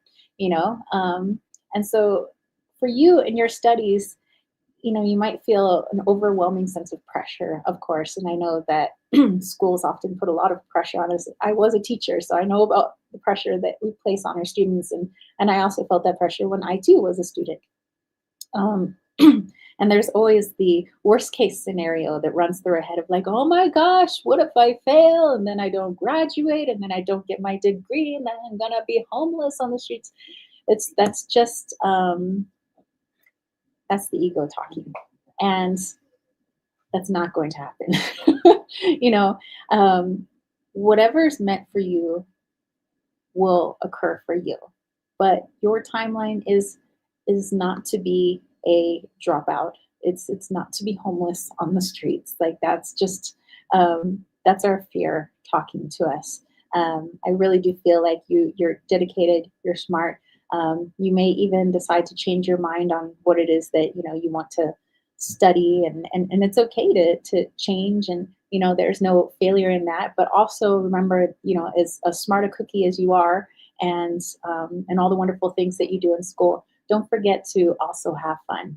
you know um, Maybe you do need to pull a sick day every once in a while, but it helps to keep your mind fresh, it helps to keep your body fresh so that you can tackle your studies that much more easily. Think about Ferris Bueller's very grumpy sister. All she does is study. No wonder she has a sour face. They're both getting very good grades, but one's having a lot of fun and the other one's just bummed that her brother's having a lot of fun. So take some time out, self-care. Go hang out with your friends, talk on the phone, go see a movie. Make sure that you incorporate that self-care in, because it's actually, you know some people might say, oh, that's detracting from my studies, but it's actually helping to refresh you so that you can look at your studies with clearer eyes, and you're able to retain the information that much more easily because you're more alert. Your self-care well is all filled up. You're feeling energetic, you're feeling loose and comfortable instead of tight and just freaked out and tired and living off of caffeine shots like every 15 minutes. So um, that's the message is coming in. Just don't forget your self-care. Don't forget to have a little bit of fun. It's actually going to help in the long run with your studies. Sounds counterintuitive, but it works. Okay, so thank you so much, Delisha. All right. And then we had our buddy Costalini. And Delisha says, yes, yes, a lot is there for me to complete in studies. Beautiful message. Done with caffeine part. Not going to do it again. um, John says, I donated to the Safe Ferris Fund. Nice. I remember when all these people had those bumper stickers, Safe Ferris. Okay. Let me just go back here. Okay, Costalini. This one time on shrooms, I watched this man kissing his wife goodbye before going off to war in a carriage, I think. I've always wanted to know if this is a past life thing and who they were. Oh my gosh, I just got like a flash when you said that. I'm not gonna assume. Let me tap in and see if my first reaction is correct. Okay.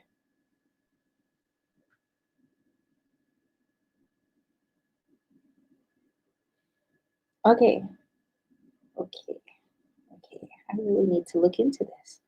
So I'm not seeing a movie, I'm not hearing music. I'm actually seeing my own reoccurring dream from a while back.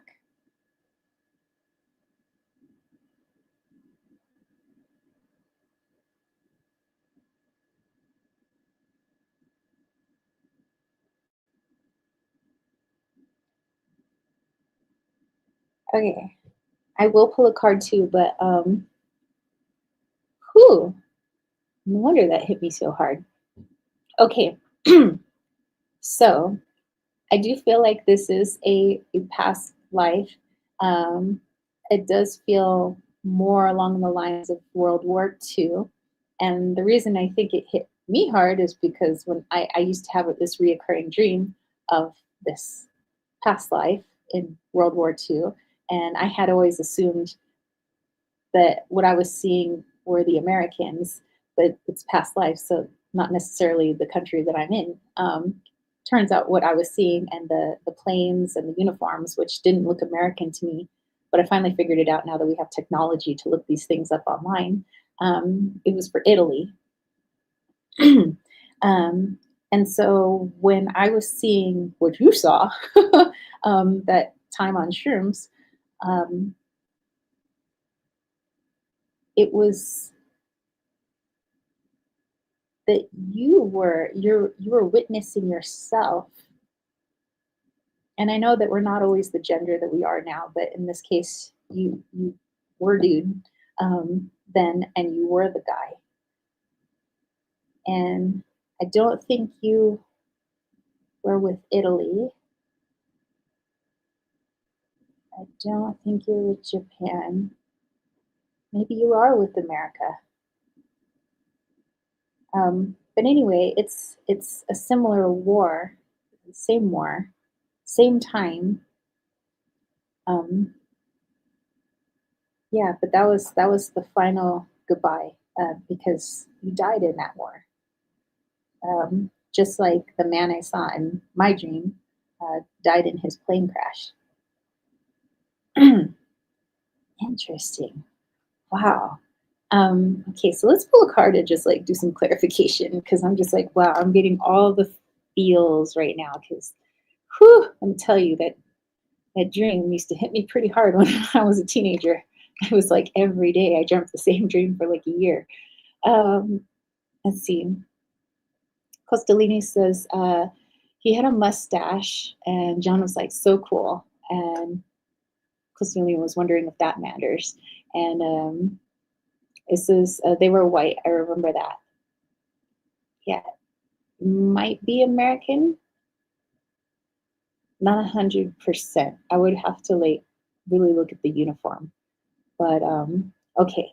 Okay, so the card I pulled was Salud, vitality, health, energy. Okay, so I'm getting that as like a pretty good confirmation. So, all right, I really need it. I'm like very, very curious now. Okay,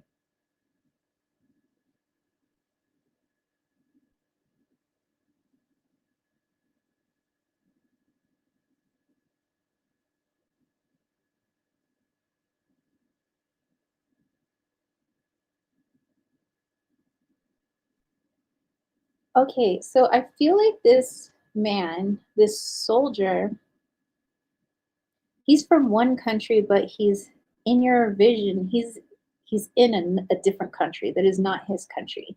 So I feel like, let's say, let's say he's American, and he's fighting for the U.S., but his wife or his girlfriend or whatever is from a completely different country. So let's say he's in England, or but he's not fighting for England. So that's what it seems a little twisted in my mind because it's like he's not in his country of origin, and that's not the country that he's fighting for.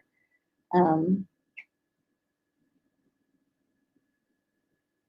and I feel like he was more like ground, like on the ground. He wasn't in the sky. Like the person that I saw was in the sky. He was in his plane. Um, but they're at the same time. They're in the same era.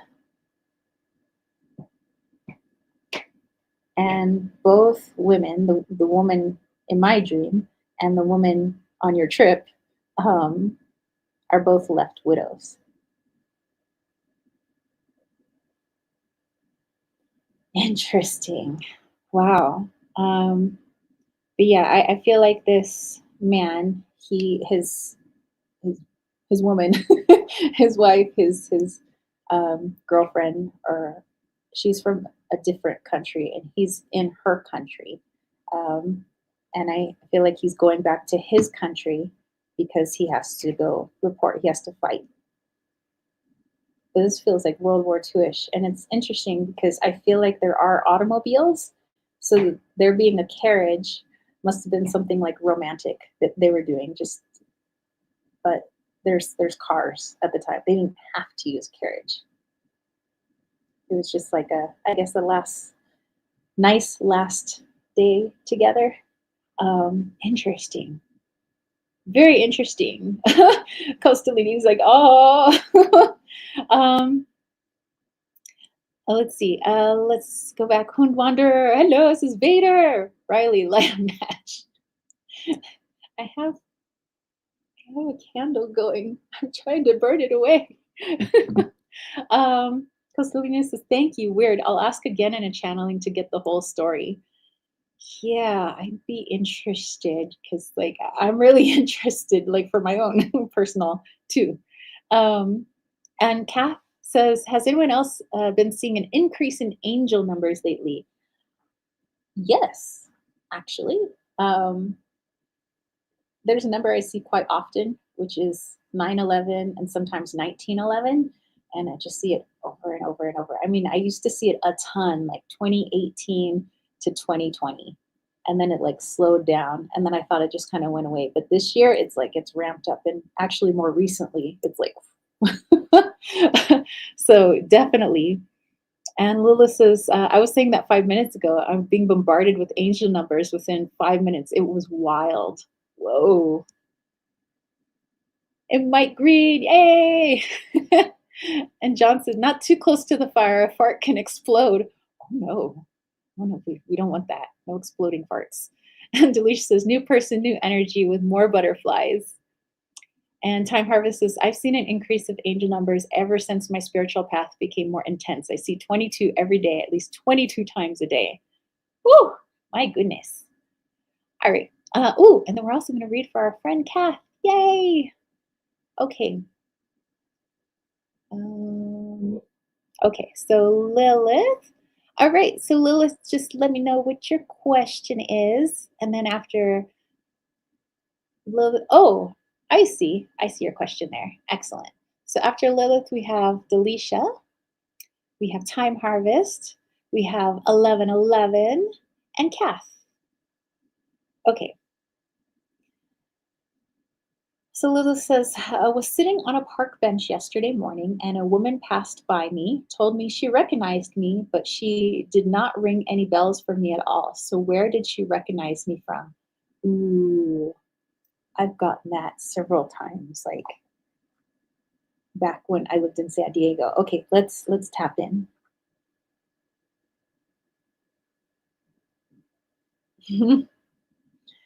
Okay, right away. I guess we're just going with movies. That's cool. We could do movies too. I was seeing from the movie The First Matrix with the older woman that they called the Oracle, and she's sitting on the bench with Neo. Okay, so let's see what else is going on. Not from the movie. I was trying to more see what's going on with this woman. You saw.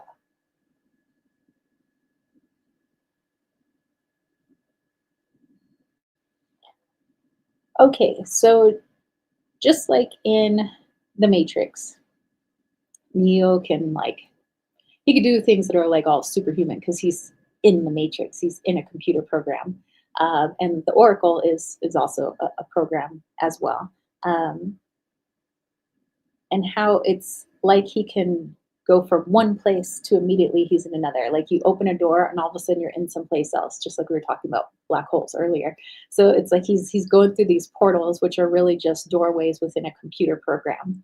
And so the reason I bring that up is this woman has seen you before. She does recognize you, but in this timeline, you've never met that woman. But in previous timelines, she has met you. So both of you, I mean, we're always jumping timelines like every day. Like every time we make choices, we're just like a new little path. I guess you could see it like a circuit board. We're just like going down these different little avenues.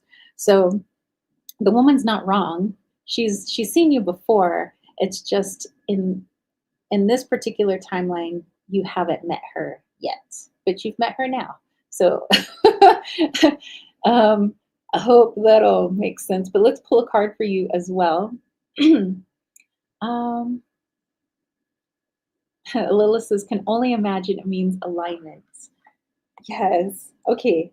This is she who laughs, humor, perspective, and mirth. So yes, it says that this happens quite frequently. So sometimes, we don't even notice it. We think that we've met other people before where we're like, oh yeah, I see that guy every day. Maybe you've never really talked to him or, interacted, or yeah, I see that woman sometimes, in town or, but it's like, have you? Have you really? Because there might be a timeline where that is true, but there could also be a timeline where that's not true and you just now got onto a timeline where that is true. I hope that makes sense. That sounded like all over the place. But yes, just so you know that was meant for you to see how in real time people literally jump timelines. So as this woman approached you, it was like timelines merging, boom, I've seen you before. And you're like, no, I haven't. So that's where differing timelines come together and they're now on the same timeline. Um, so, and where she recognized you from, just a previous timeline. And it's not like you guys were besties in that previous timeline. I feel it's just like in passing, like hi on the street, and oh, I've said hi to you like five times before, but maybe didn't like know you. But in this timeline, she brings that with her, that remembrance. But you haven't been on that timeline, so you don't remember those interactions of hey, how are you? Hi, my name's Lilith. How's it going? Um, Lilith says, that's wild. I sensed that somehow, but I was like, perhaps she did see me somewhere. That's mind blowing. Or as Anchorman would say, it's mind bottling. It's like your mind in a bottle. Kath says, I wasn't sure how to add text for super sticker. Hey, no worries. That's why I'm always like, okay, so what's your question? You could always put it in the chat. No worries. And hello, Spice Chips. How are you? Okay, let's go back up here. Do, do, do, do. Do, do, do, do. I believe it's Alicia. Yes. Something about this new person and his intentions. I do believe I saw you talking about this person. Okay, so his name is Tamayoshi, and let me just scroll it down here to some of your other comments.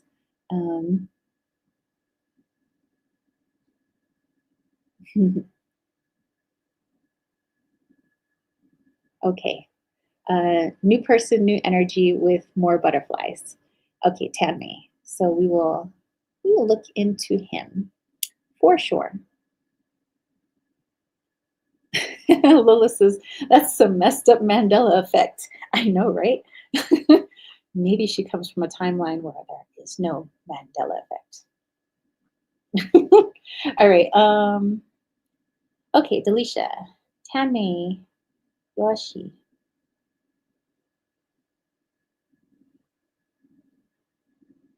Intentions.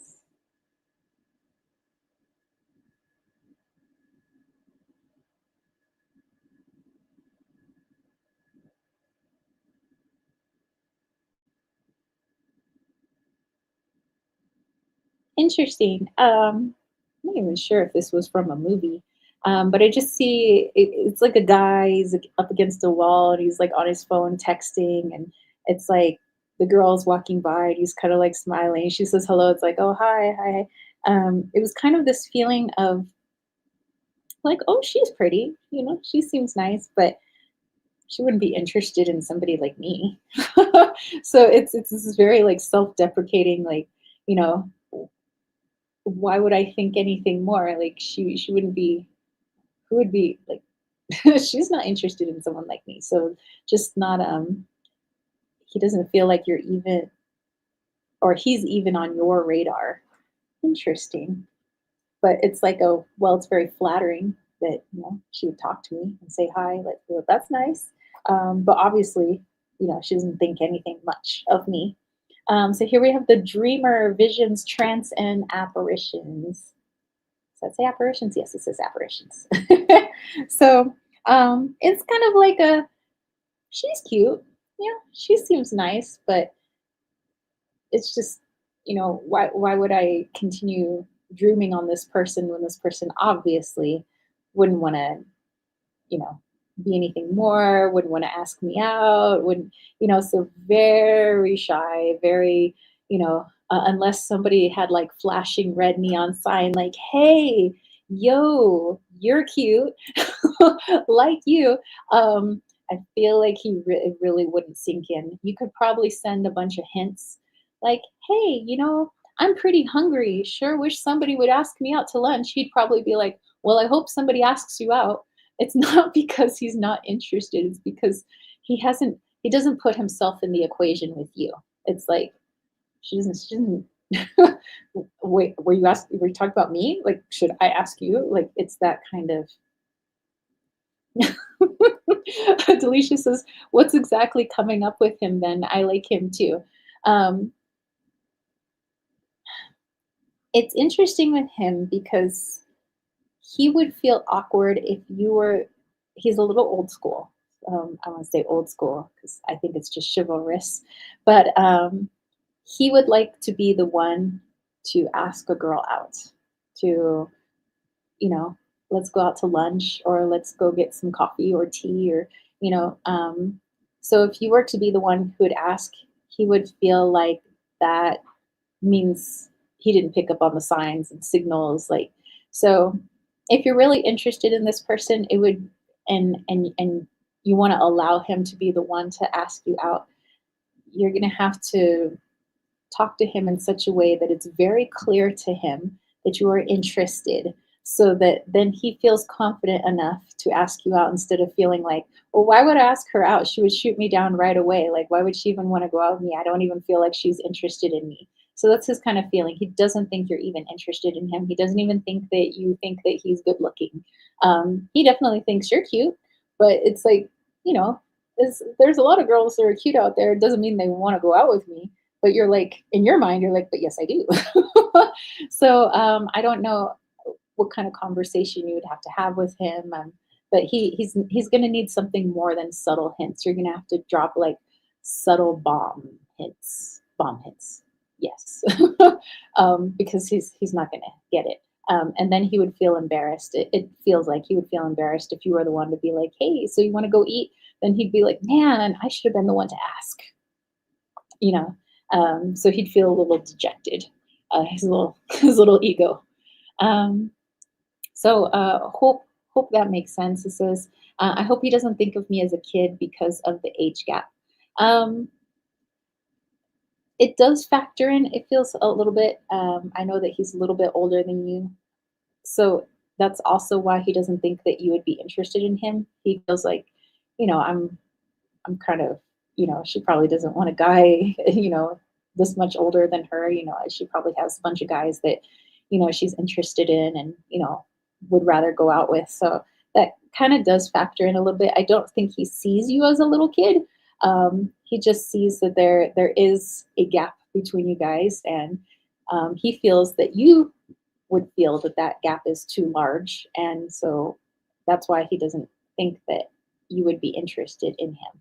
But maybe some good old friendly chit chat with him, and maybe somehow make it clear, but not subtle, that you wouldn't mind, having lunch with him or something, just getting to know him a little bit more. Because it's as it stands now, he doesn't know that that he is even on your radar. So right now, his intention is just friendly, but he does think you're attractive. So there's that. So if he knew that you liked him, well, that would change things in a positive way for you. um, okay, so I hope that makes sense. Delicious says, oh yeah. And then Lilith says, drop the handkerchief, bend and snap. All right, and then we'll have our friend Spice Chips. This is I discovered your recently, and your channeling is so accurate. I've developed channeling abilities too, but I avoid practicing because it can be intense and scary. But you're inspiring to me.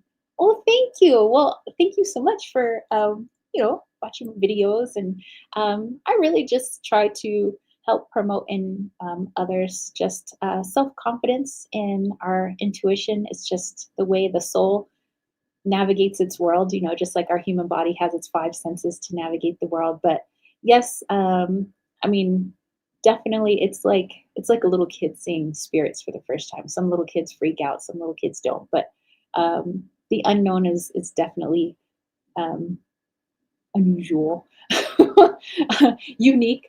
But I would say, for anybody who's wanting to channel or really tap into that energy, to have a really good grasp of their own energy first, like understand the self first, understand your soul and soul's mission.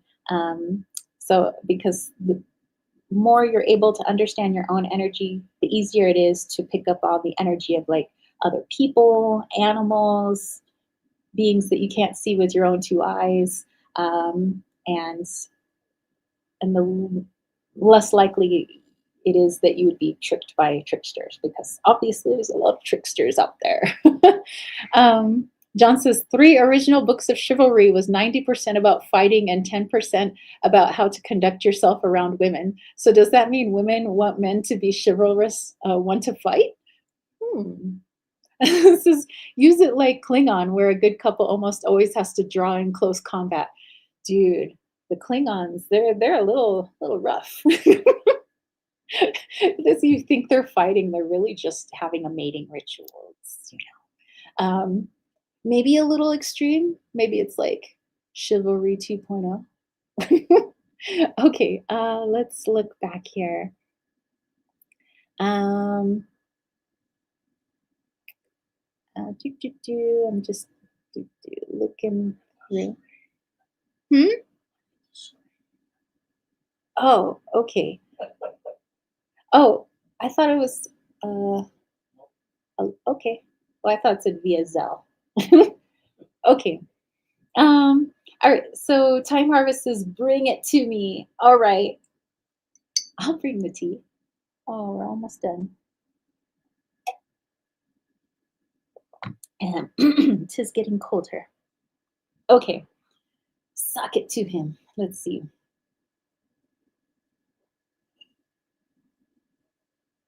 Okay, why am I seeing the Rocky Four training montage? It's like the whole montage where he's like in the snow with like piece of lumber on his back. He's like marching on, like the KGB are like following him or whatever. Um, yeah, it's the Rocky training montage. Interesting. All right. And then you see the Russian, where he's got the high tech training equipment, but they're also like juicing him, whereas Rocky's just like, oh, going old school and, you know, dragging stuff on the ground and punching meat.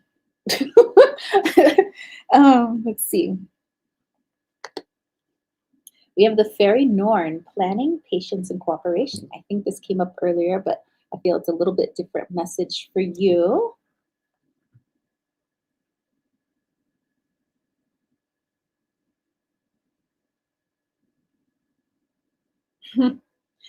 Okay, okay. So message was that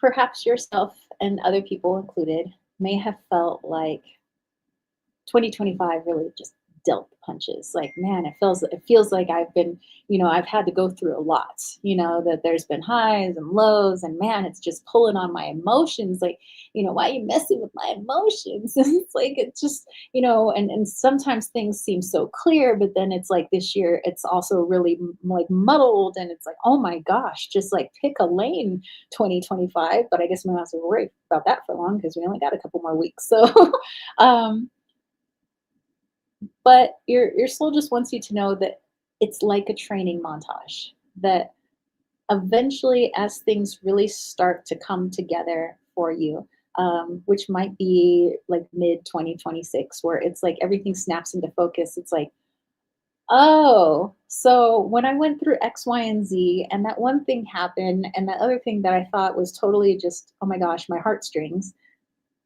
this is what it was leading me for. I was like, okay, I can see how if I hadn't gone through that, and I hadn't gone through that, and I hadn't gone through this, that I wouldn't be prepared for what's happening to me right now. That I just wouldn't have the tools to see it, number one. But because I went through this, I went through that. So it's like looking back on your own training montage for this past year. Um, where it's like, wow, it's like I was training for something. Basically, I had to have these experiences. I had to have these situations, some good, some I wish, were better. It's like, but I needed those because they give me the clarity, the strength, and the perspective to the good things that are occurring for me in the future, or will occur. And not to say there aren't good things happening right now, but there's more waiting. There always is more. But it seems like you have this aha moment, like mid 2026, of like, oh, okay. Because if I would have gotten my way and things were just comfortable, and this didn't happen, then I wouldn't be able to have this. I see. I see. It's like, all right. Okay, I see. Universe. Universe 3333, me 0. It's like I get it now. So I hope that makes sense. That just know that whatever you've been going through this past year is preparing you for some really awesome stuff in this upcoming year. And I know it sounds kitsch to say, but you've gone through your training montage. And I hope you've picked a really rad soundtrack. In fact, you could probably pick that while we're in the chat right now. What song do you think that if you were to put your whole life to it this past year, what would it be? Curious minds want to know. All right, let me look through here. Yes, 1111.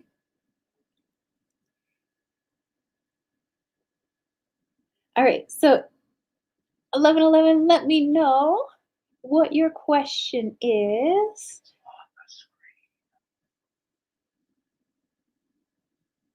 Okay, so any messages from my lineage? Alrighty. Um,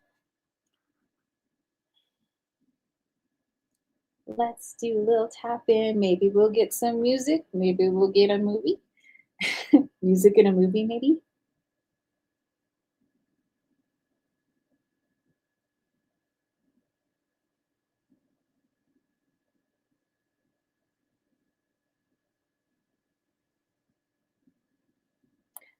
Okay. Well, that's interesting.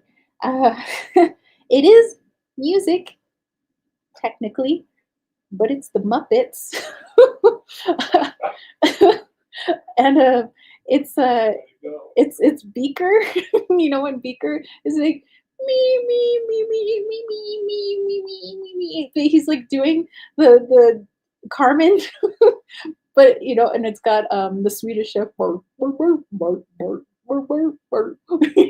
in the background. So it's, yeah, it's hmm, hmm, hmm. That's interesting. Interesting. The music. I wonder how that plays into your lineage. Oh, okay. Kath is over there laughing. um, And Lewis says, all the strength to you, Time Harvest. Time Harvest says, thanks for the confirmation, beautiful soul. You are very welcome. Thank you, thank you. All right. So 1111, we have the unseelie queen. Ooh, so we have Miss Glamour and opulence and the hubris of it all. We have this person again. Um, and now I have the whole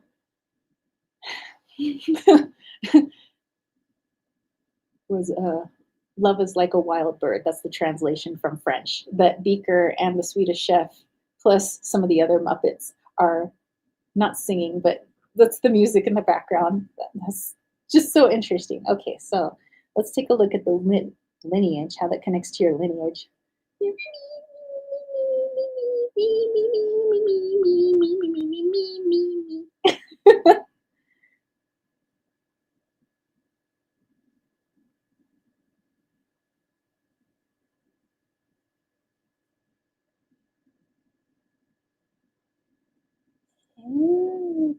Okay, let me just do a quick little, I have like little truth verification system that I do. Okay, because I was asking, I was like, are we looking at past life or is this his current life? So 1111, it is current lineage, mm, but like if you were to do like a DNA test, it seems like a small portion of your lineage, like it would probably come up like 2 or 3% this, but somewhere down the line in your DNA, it seems like there was it seems like it takes place in France. Um, Probably when I was hearing Carmen. I know that Carmen's supposed to take place in Spain, but it's written by a French composer and it's all in French. Anyway, so so that's why I was seeing Carmen. But this ancestor in your like literal DNA history um, was in charge of doing like the marionettes. Probably also why I saw the Muppets, because I guess it's like a more sophisticated version of a marionette. So it's like, oh my gosh, Vader. So it's like I just see this man and he's he and his son are like doing the puppets, the like marionettes, but they're doing it for the upper class. So this is a long time ago. So I'm feeling like this is more like 1500s, 1600s France, um, where they were paid very well to basically bring entertainment to the upper class, make people laugh, uh, give people some joy. I guess you'd be like the television of the day. Um, and I feel like this father and son were treated very well, actually. Um, so I don't see any mistreatment. I feel like you brought them something that they, or not you, but like your ancestor brought them something that they loved and enjoyed. They paid this person well for it, because they knew that they would continue to get some wonderful entertainment. So it was, and this ancestor says that basically it wasn't like working at all. Like, of course, there's the, I got to bring them something they would enjoy, because if they don't like what I enjoy, I'm kind of out of a job and I'm on the street and that would suck. But I enjoy the marionettes and I enjoy making them and I enjoy doing this with my son, and hopefully he will pick up this trade someday. And it's like, and it makes people laugh and it just makes me feel good inside. It's like I did that. Like I made them laugh, I made them smile, I can make them cry, with some like sad, storylines. But it's like he felt like he didn't have to work because he was joyful in what he did.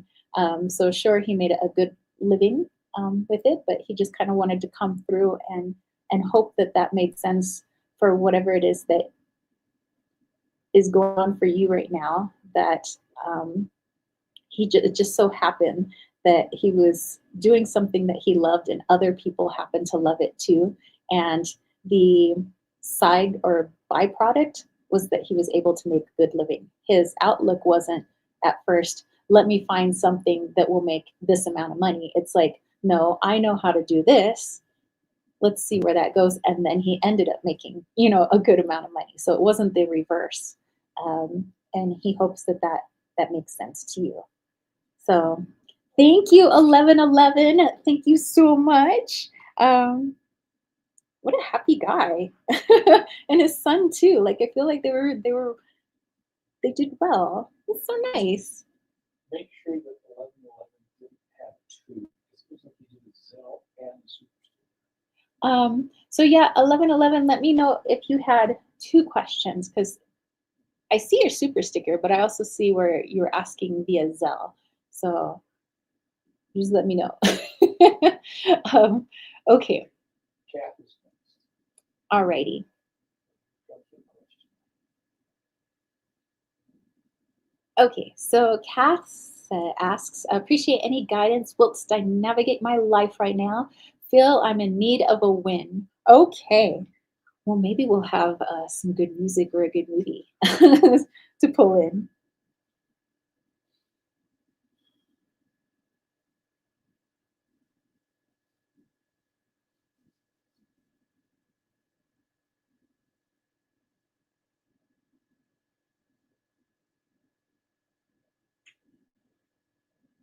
Oh my gosh, really? Okay, at least it's not an all-star movie. All my movies seem to be older movies. Um, it's a newer movie. In fact, I think this movie came out last year. But at first I was hearing the Aqua song, Barbie Girl, and then I saw the Barbie movie. But it's not the beginning of the movie, it's the end of the movie where some people may have gotten a little teary-eyed. I don't know who. It could have been someone, maybe me, I don't know. Um, um, but yeah, of course I hear the Aqua song. I'm a Barbie girl in a Barbie world, wrapped in plastic. It's fantastic. You can brush my hair. Do do do do do do do do. I didn't realize like anyway. The rest of the words are weird. Um, so there's that, but then there's the end of the movie where Barbie wanted to continue the way things were. She's the center of attention. She's Miss Popular, but she doesn't allow anybody else to have the spotlight. Poor Ken, he's just standing there waiting to be Barbie's sidekick and to match whatever clothes that she's in. Then Ken gets to match her too. When it turns out, and yes, I did watch the Barbie movie, by the way, yes, where Ken has his own thoughts and feelings. He's not just Barbie's boyfriend. He wants to do his own thing, and there's other Barbie friends that want to do their own thing too. But they've been, just kind of supporting her, and she realizes through these twists and turns in this movie that she has been a huge influence. But it wasn't just her; it was everybody around her. Like her friends, her boyfriend, everybody together, um, they were able to create positive influence for little boys and little girls. Um, and I believe the part where I was like, the part that I'm seeing that made me all tear jerky was that the woman who plays Barbie walks into a room with the woman who created Barbie, and saying that, she created her as, to be something more than just cute and pretty, and that she wanted to show girls that they could be so much more. And so why I say all this, let me pull a card for you because I'm getting something in here. It says oath, promise, pledge, contract. So sometimes we may feel, and this message is for you, that we go through these hardships and we're like, but other people seem to have it so grand. Like if we look at Barbie, it's like, man, she's just like perfect. She's like whatever. I think they said if she was real, she would be 6'1" with like an 18-inch waist, and like just like the proportions are like all off for. Or she would have like legs that are twice as long as like a normal girl's legs. But if we look at the positives from that movie, not just the Barbie can dress in cute outfits and then she's got this boyfriend who's cute, it's um, more like what she was really trying to represent, or at least the creator was trying to represent. Um, and that you're you're kind of like that. So all the things that maybe you've gone through are like, man, some other people, they just seem to have it so easy. It seems like I struggle with this and that. And, I've gone through like this, tribulation and this, setback. But just know that as you're going through those and you're growing and you're learning through them, that there are people who are watching you. Maybe you're not Barbie, but it's the energy of that. We're not Barbie dolls, we're real human beings. And real human beings look to other human beings because that's what we do, for guidance, for help. And sometimes we never even need to talk to that person. So that there are people who do watch you, they see you going through these things and they're trying to learn from you. So, how did, Kath make it through this difficult situation? How is she dealing with it? How is she doing X, Y, and Z? Because to see her come out the other side and to be okay, that gives me hope that when I go through rough things, I'll be okay too.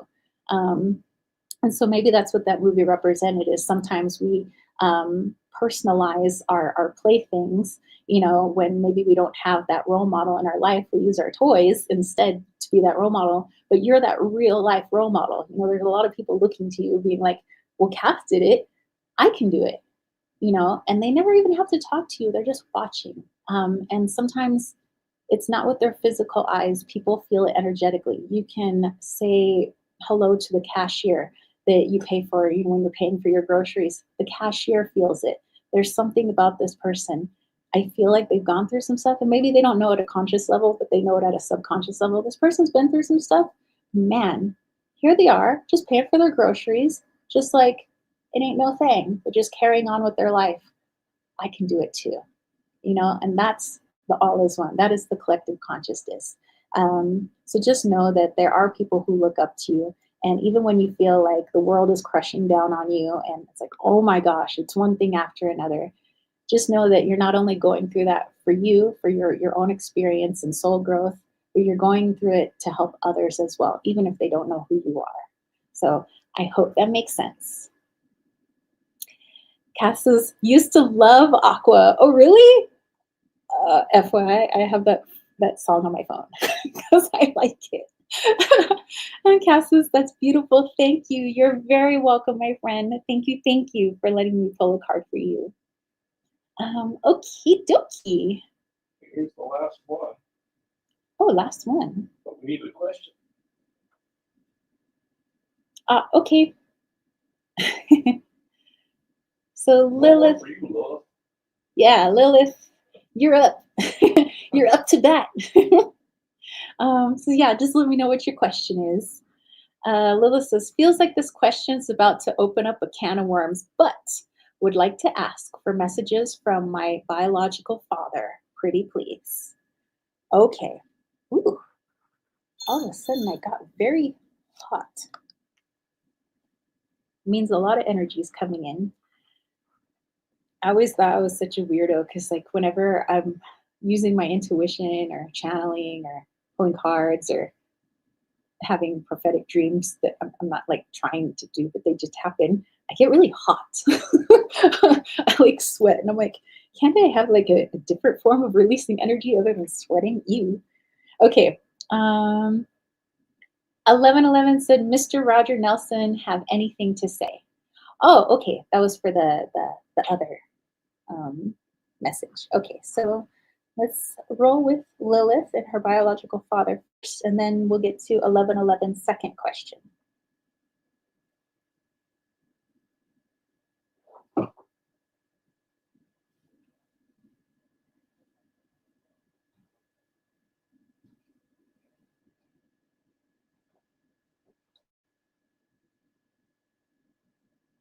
Okay, this is interesting.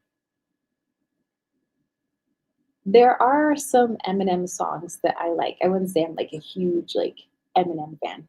I think he is a very talented rapper, and I do like a few of his songs.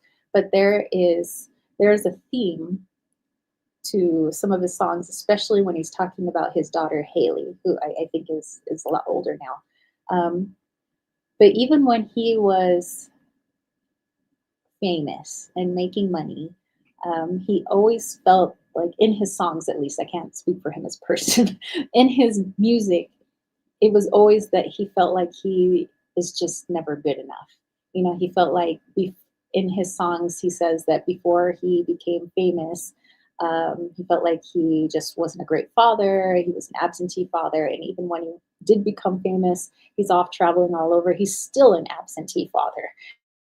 And even though he could send money to her and her mother, it was like he just felt like he's just not worthy, just not good enough, just can't even make it up to her. That whether I'm poor or I'm famous, I'm still not good enough. And so when I was tapping into your biological father, I kept getting that um, it's almost like this energy of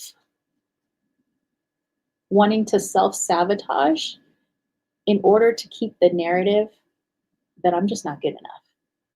Um, I actually heard well, he didn't actually say I'm not good enough. I actually heard the words I'm a piece of shit is what I heard. But this is just how he feels about himself.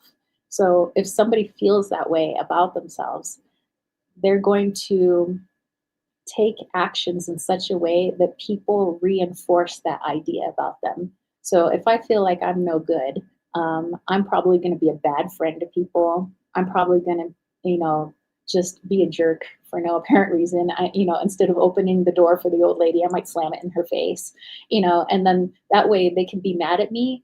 And even though I don't like it, it just reinforces the idea that I'm a bad person. I'm not a good person. So I know this is just like symbolic, but symbolically, like I was seeing your dad looking at you, but not you now, you as like a really little girl, more like a baby, not just a little girl, but like a baby. And just you know, I can't, I'm not, like, I'm not a father. I didn't really have a father. So there's no way I could be a father to her. And so he tried to talk himself into, well, I didn't want to be a dad anyway, but that's just BS. He's trying or was trying to perpetuate this narrative that I can't be better than my own father was. I can't be a better person, that I can't grow, I can't learn. I am who I am, and that's all that I am, that take it or leave it. But really all it stems for, a lot of things stem from, our anger, lies, anything that people would say is like the seven deadly sins or whatever. It all stems from fear. It's really like at its core, it all comes from fear. And people are fearful that if they change, it won't be good enough. I'm fearful that if I change, I won't know who I am. I'm fearful that if I open up my heart to somebody, they won't love me back. I'm fearful of this. I'm fearful of that. And so I do get a lot of fear from your biological father. And it may not have come across to other people as fear, but at the core, that's what's at his core. I'm fearful that what was instilled in me as a child may be true, that I'm not good enough. How on earth am I supposed to, taking from the Eminem song, how on earth am I supposed to raise a little girl? I can't. She's just going to hate me anyway. So I might as well give her something to hate. Um, so Lilith says that makes sense. Wouldn't be surprised that he made a lot of siblings in his prime time. Very charming man. Yeah, I just really get this. I'm not good enough. So why would I stick around? Because one day that little girl, she's gonna grow up and she's gonna realize I'm nobody special. I'm just a dude that happened to be her father. Like, but that's he's lying to himself. He's just afraid that he could be good, that he could be better, that he could be somebody that somebody loves. Oh, wow, again for you? That's crazy. It's the Unseelie Queen. I think she's stalking you. um, but yeah, it's weird. It's a weird energy from him because it's almost like he feels, how do I put that? You know when some people feel powerless or they don't have confidence? And I say some people don't, not all people do this, obviously. Some people who lack confidence or they have low self esteem might belittle another person because they think it'll make them feel better, like higher, more powerful. And that's what I was kind of seeing in this card. Like, it kind of makes me feel good that I'm a jerk, that I'm like not the best father. Like, yeah, yeah, I'm reinforcing that belief, that thing that was instilled in me. Yeah. But like, really, does that make him feel good about himself at the end of the day? No. So, but he continues it. It's like when somebody can't stop a drug. It's like I'm just so used to it, I just can't stop. It doesn't make me feel good, and it doesn't make me feel good that people don't like me, and it doesn't make me feel good that I know that I willingly have neglected people, but it's like I can't stop myself because it's part of my belief system. So all of this may be completely subconscious for him, but that's just what I'm feeling. So hopefully that helps you to understand him a little bit better. I know it doesn't like make excuses for people's behavior, but it does help us to understand where they're coming from, so that we do hopefully send them healing so that they stop hurting themselves and others in that way. um, Willis says it's a generational thing where we're from. It's very strange, but I get it. I see. All right. Well, thank you, Lilith. I know that that was, like you said, opening up a can of worms, but thank you, thank you. Hope it wasn't too harsh. And 1111, yes, you had your other question, which thank you very much. This is Mr. Roger Nelson. Does he have anything to say? Okay.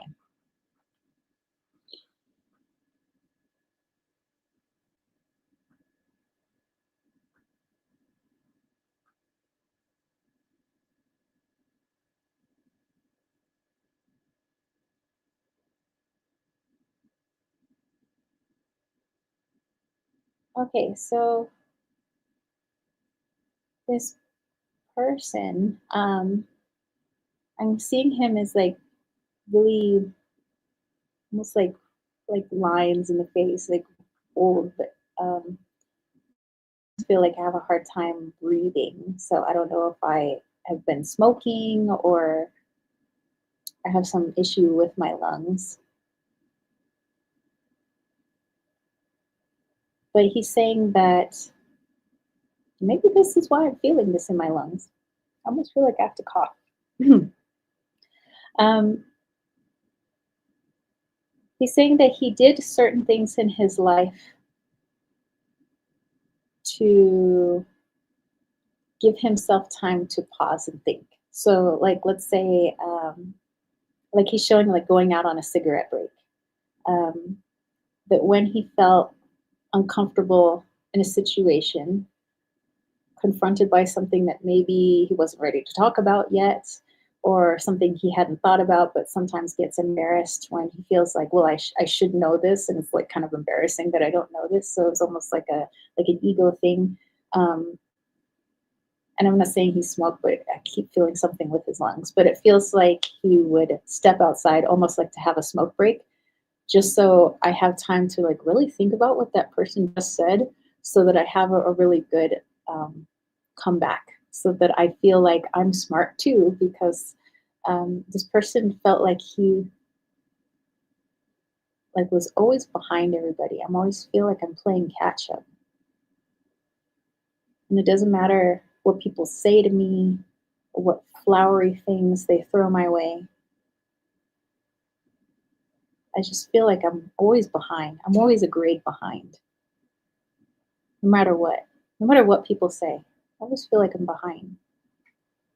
And I feel it's so, like he's saying, like it feels so lame that I have to, it takes me more time to process and think about what people say. So I have to go take that smoke break.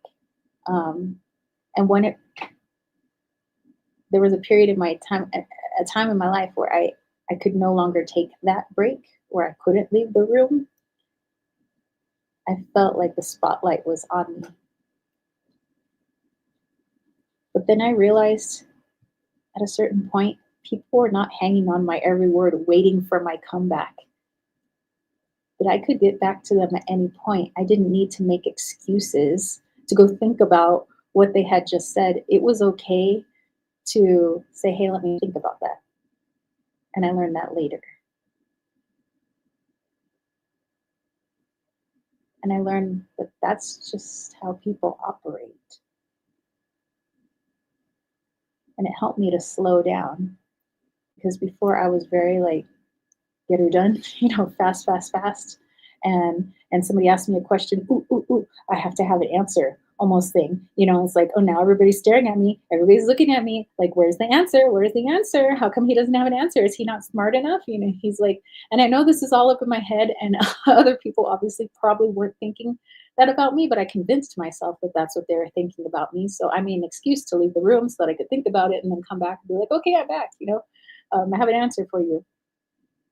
But I was more present then when I would speak to people and they would say something that I didn't have an answer to or didn't quite understand. Um, Instead of me thinking like, oh my gosh, I have to have an answer, I have to have an answer, that makes me less present. It makes me so anxious about my own responses that I'm not actually listening to the question. And that's something that he wants to pass on to you is that sometimes a lot of the anxiety stems from worrying about what your answer is going to be than really listening to what that person has to say. And that when he really listened, he got to slow down. He stopped feeling so anxious that he had to step out for a cigarette break or that he had to go to the bathroom or he had to go get a drink of water or whatever it was so that he could seem like he was super intelligent and like knew the answer. But um, he just wants you to know that it seemed to put everybody else at ease as well when I just listened. And it was okay when I said, I don't understand what you're saying, but I can't wait to look into that. Or could you tell me more? And people were so happy to tell me more. They didn't think less of me. In fact, it gave them an ego boost. And therefore, it's a win win. I learned something new. They feel good about themselves that they could teach me something new.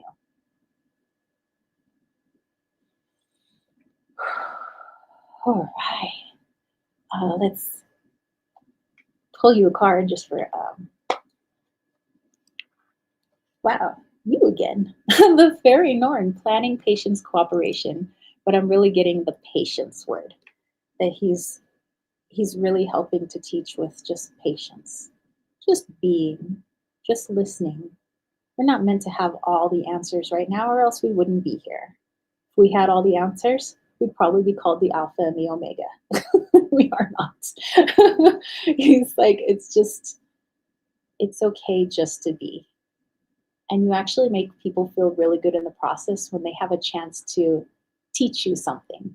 Um, and then you feel really good because you've just learned something. Um, so yeah, hopefully that makes sense. Thank you, 1111. Um, Time Harvest was saying, I get very hot and sweaty when I eat spicy foods. Is that the same feeling? It is. It's weird because I do the same thing when I eat spicy food. Yeah. So I guess connecting to my intuition is spicy. um, let's see, Miss Scoopsy, hello. Says I just found your channel. I'm trying to make oracle cards and I'm flipping through magazines. Ooh, that is a fun art project. Yeah, yeah. Well, you probably already saw that video that I had made like my own little oracle cards way back when, and I like painted the backs and actually got them laminated at what was I? It wasn't Kinko's. Staples. I think it was at Staples. I got them laminated, and the guy at Staples was like, "What are you making?" I was like, "An art project," and he's like, "Cool." But yeah, I had to go through all these magazines, and I found all these cool pictures, and that's so wonderful. That's awesome. Miss Scoopsy says your video was from 9 years ago. I saw that you're on live, so I'll keep checking your stuff out. Well, thank you. Wow, has it been 9 years? Holy schmolies! Cool. Yes, it was Staples. Yeah. um, let's see. Well, so cool. Well, happy to have you. Thank you for joining. Um, let's see. Da-da-da-da. Lila says, it's all good. Thank you very much, Jerry. You are very welcome, my friend. And Time Harvest says, I'm feeling extra spicy, extra noodle spicy right now. Will you have some spicy noodles for me, friend? Says time flies by. Sure does. All right. Well, since time has been flying by, so let's call it a day for our super chats and super stickers. Um, I do want to do my channeling, but let's actually end on the channeling. So I think that because it is St. Nicholas, probably going to come through with some healing. Just as, I mean, that's what we do with our channeled guided meditation at the end of our live chat. So we'll end with our channeling. How about that? Because I feel like I just kind of been feeling that this is going to be a really healing one. So it'll take the place of our healing guided meditation.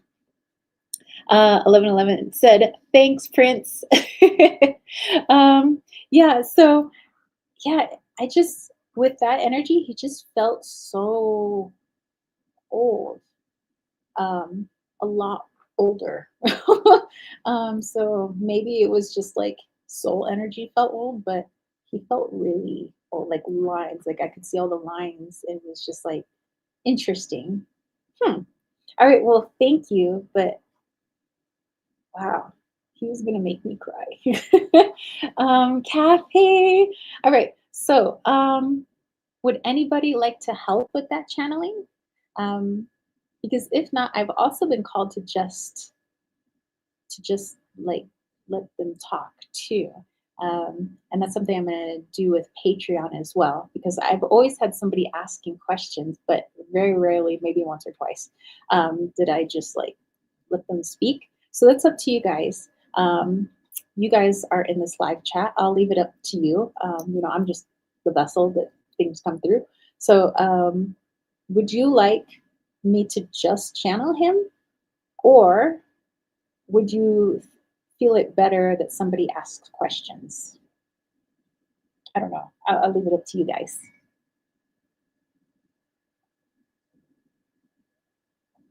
Mm, cold tea. It's back in here. Um, Lilith says, I can if no one else will. Alrighty. Yeah, Time Harvest says if you just channel him, let's see how he surprises he brings us. Costalini says, I vote for Lilith. Time Harvest says, let him cook. Lilith says, but I had the same sentiment of letting him speak mostly. Okay. Okay. Um, I'm kind of like torn. So how about Lilith, if you would like, um, maybe just ask a couple of questions, but just let him talk the rest of the time. What do you guys think? Like that's a good middle ground. um, it says, who doesn't like surprises? I know, right? And Kath says, happy to hear what he would like us to know. Okay, so maybe let's do that for a happy middle ground. We can have Lilith. If other people don't want to, then Lilith, who does a fabulous job, she can pop in. I'm sure Riley will find the link for her to join. She can introduce herself, say whatever it is she knows about St. Nicholas, and then segue. Okay. And then, if you guys have a couple of questions, or she has a couple of questions, she can ask those questions. She might say, hey, I have, first of all, like, who am I speaking with? And then I have a couple questions for you. And then just the rest of the time, just let him talk. Um, and then I'll set the intention that he tries to keep it as succinct as possible, because some of these energies I talk to, maybe they're chatty Cathys like me, but they just go on. That's fine, because I too am of the Kathy that is chatty persuasion. um, but yeah, that way he has a chance to speak, but also some questions get answered. So I think that would be lovely. So like maybe like two, 3 questions, and then just let him talk the rest of the time would be cool beans. Okay, well, let me get myself situated.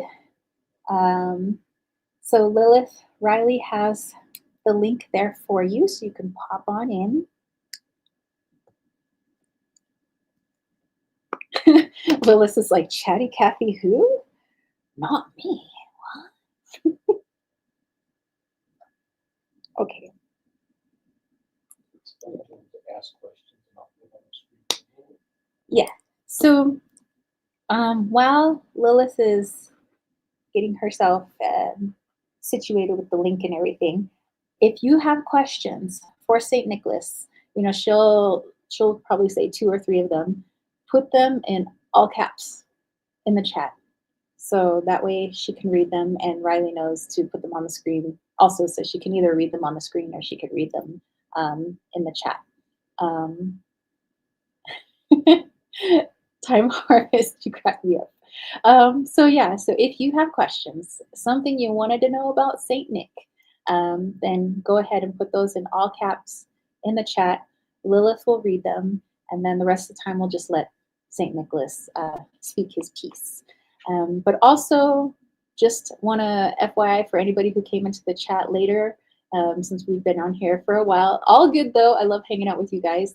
I'm doing a Secret Santa thingy mabob. So email Saint Nick at offairport.com with your first and last name and your mailing address, and I'll take everybody who emailed the offairport.com email address, and I'll mix them all up, and I'll email each of you personally with somebody's address, and you send them a little something in the mail. It doesn't have to be fancy. It could be something you made, something you re-gifted or re-fabulous.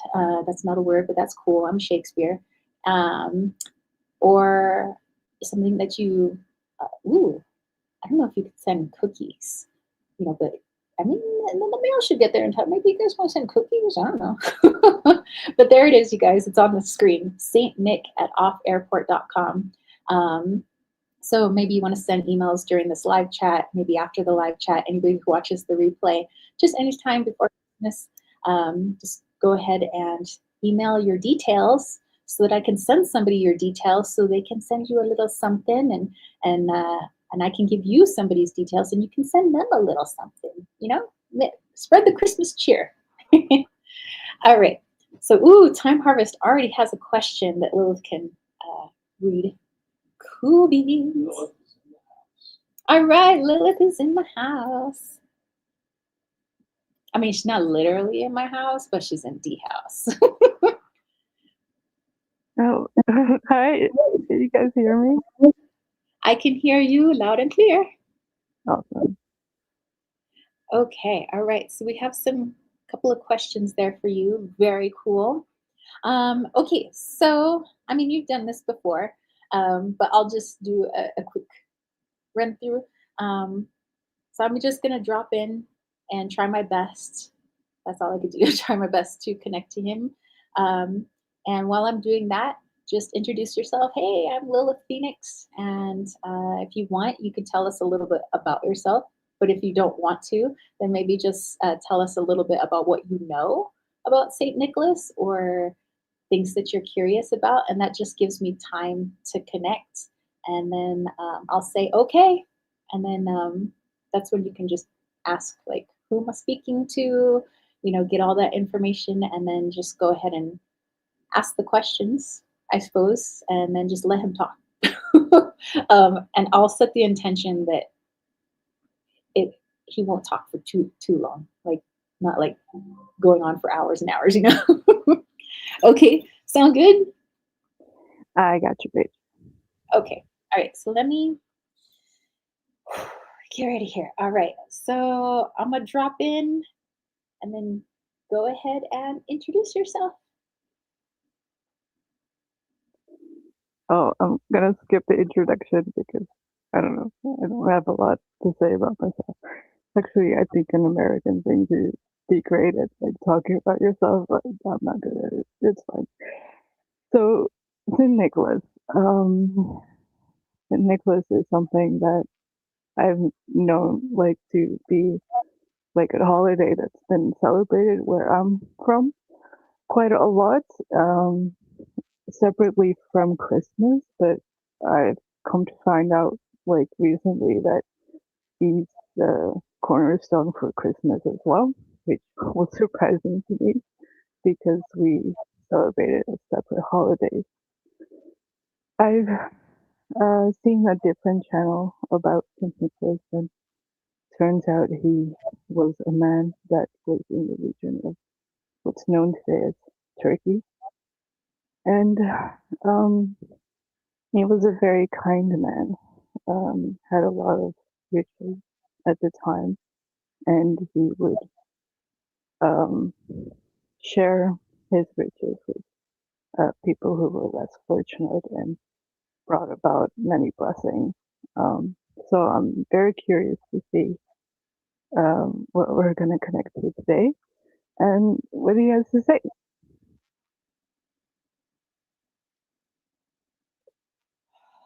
Okay. Whom are we speaking with? Nicolau. Nicolau. And in which dimension do you just reside?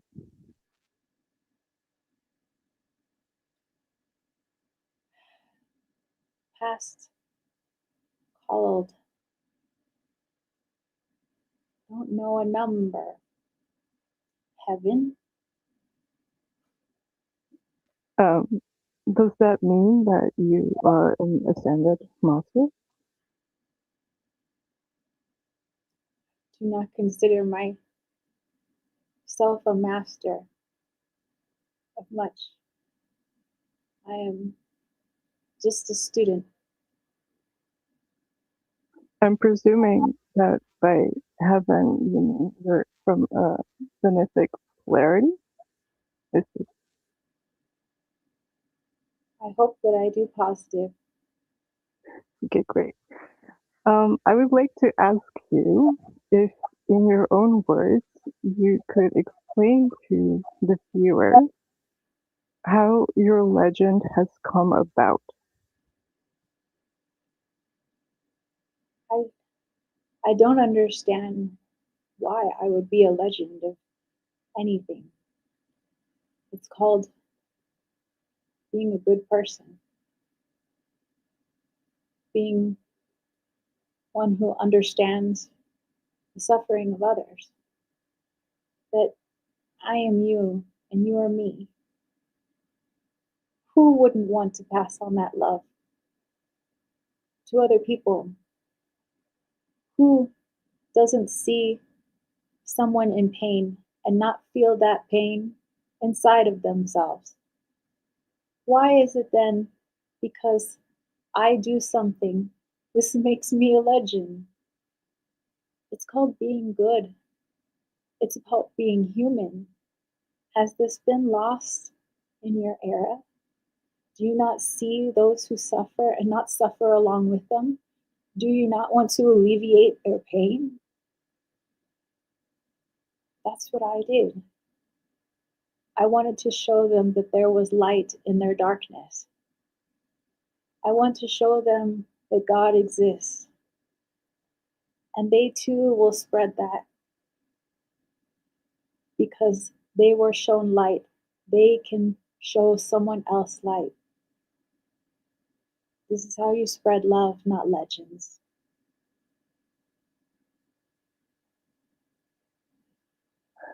We've got some questions from the viewers at this moment. Time Harvest is asking, how do you forgive people who take advantage out of your kindness? My dear, I did not hear you.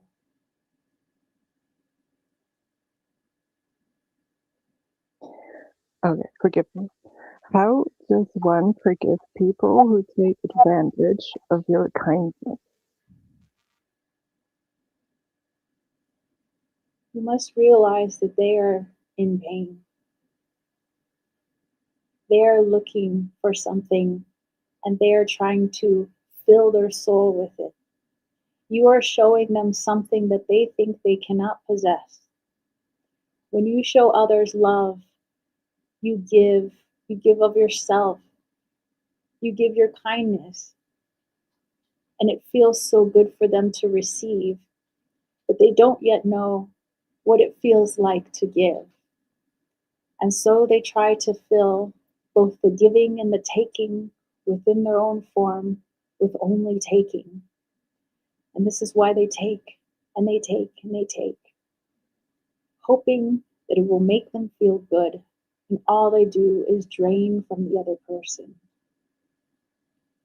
But hopefully, we've always prayed that they will find a way to give someday and realize that it feels as good to give as it does to receive.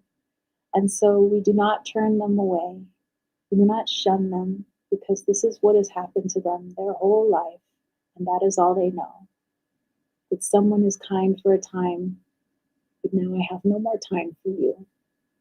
And so perhaps I do not give them all of my time, but instead invite them to walk with me, see how I give to others, see what joy it brings them, see how they light up and how grateful they are to have this light in their life. And perhaps this person will learn something. I cannot make somebody learn, but I can definitely show them the way.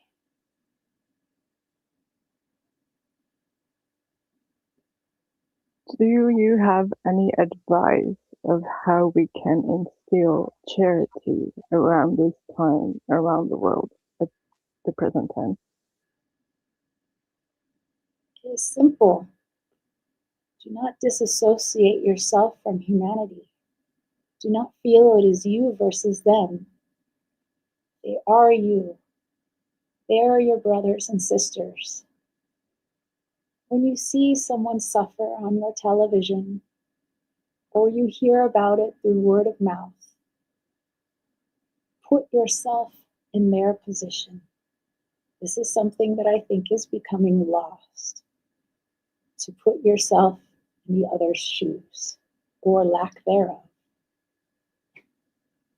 If I were that beggar on the street, how would I feel to see people drive past me day after day, to have people swear at me, to call me names, to look at me as less than human? How would that wear on your soul? How would that wear on you from day to day? How would you begin to see humanity? Pretty dark. You would begin to look at people as callous. They have no love left in them. But all it takes is one person, not to give of their money, not to give of material items, but to give them something material items cannot help.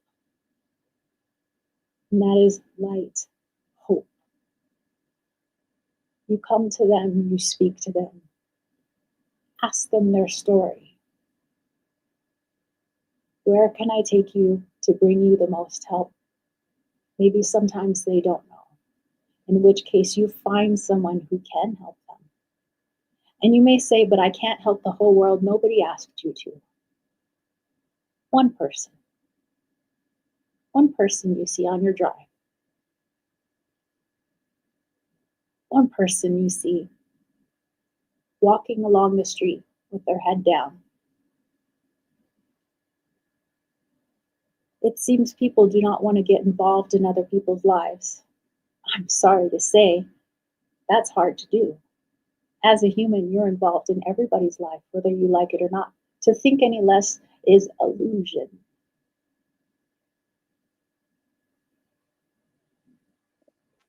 Is So it there doesn't require a lot of money. In fact, it doesn't take any money at all to ask someone how they're doing. How can I help you today? Do you know that you are loved today? I love you. Sometimes that is enough. Sometimes it's giving someone a ride to where they need to go. Sometimes it's making a phone call when they have no phone to bring in the person that they need most. This does not require money. It requires your humanity and your love.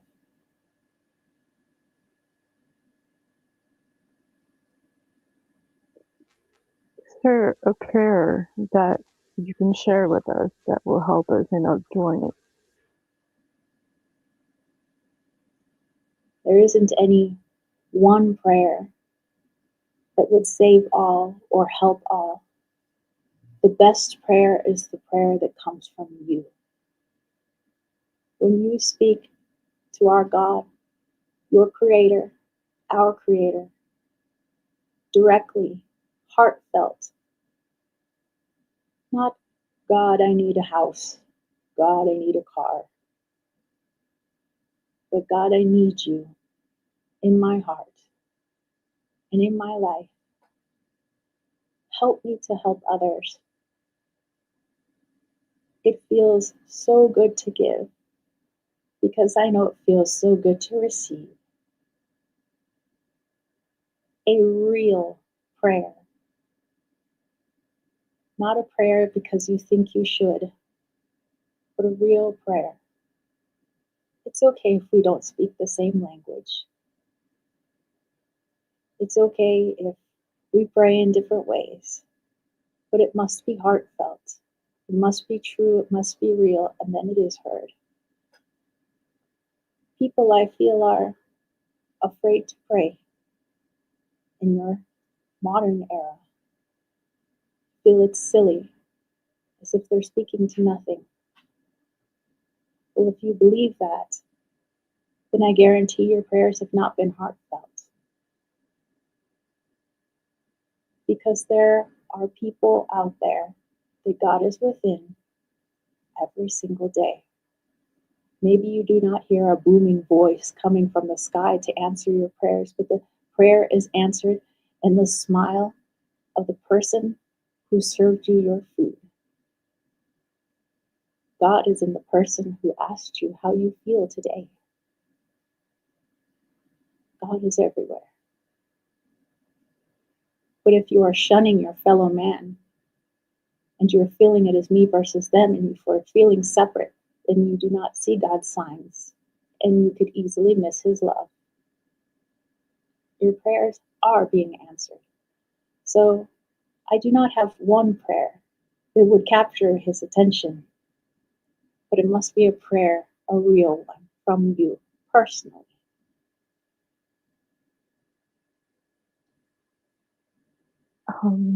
Why or how do they tie in with Christmas?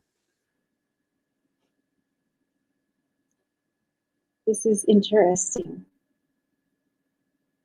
For the date that we have now for Christmas, and also so close to your time of change, seasonal change, your winter solstice. There is this spirit of giving when the light begins to shine again. So,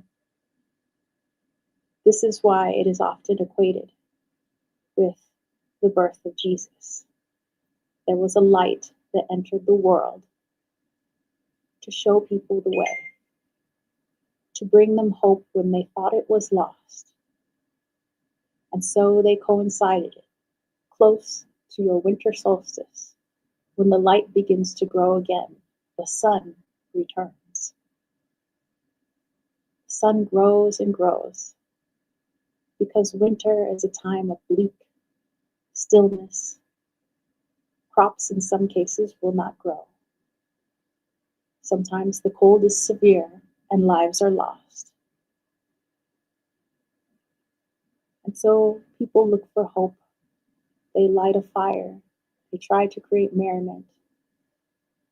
And after your solstice, the light returns.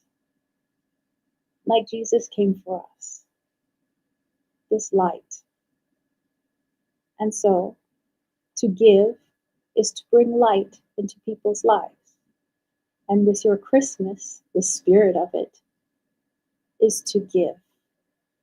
Nothing fancy, but to give of your love, give of your joy. Eventually, this translated into physical gifts as being representations of someone's kindness, joy, and love, and they wish to pass it on. So you say my legend is tied into this. Maybe because I am one person that some saw as bringing light to others, but I am not the only person. So I find it rather inappropriate that I am seen as the only one to represent helping those in need, being a light, giving when the light returns, bringing hope, just like light comes back to the earth and brings hope. I hope that I am not the only one. I know that I am not. So perhaps do not look for a Saint Nicholas or your Santa Claus, but how can we embody this bringing light into someone's life? That is your Christmas. Truth, light, hope.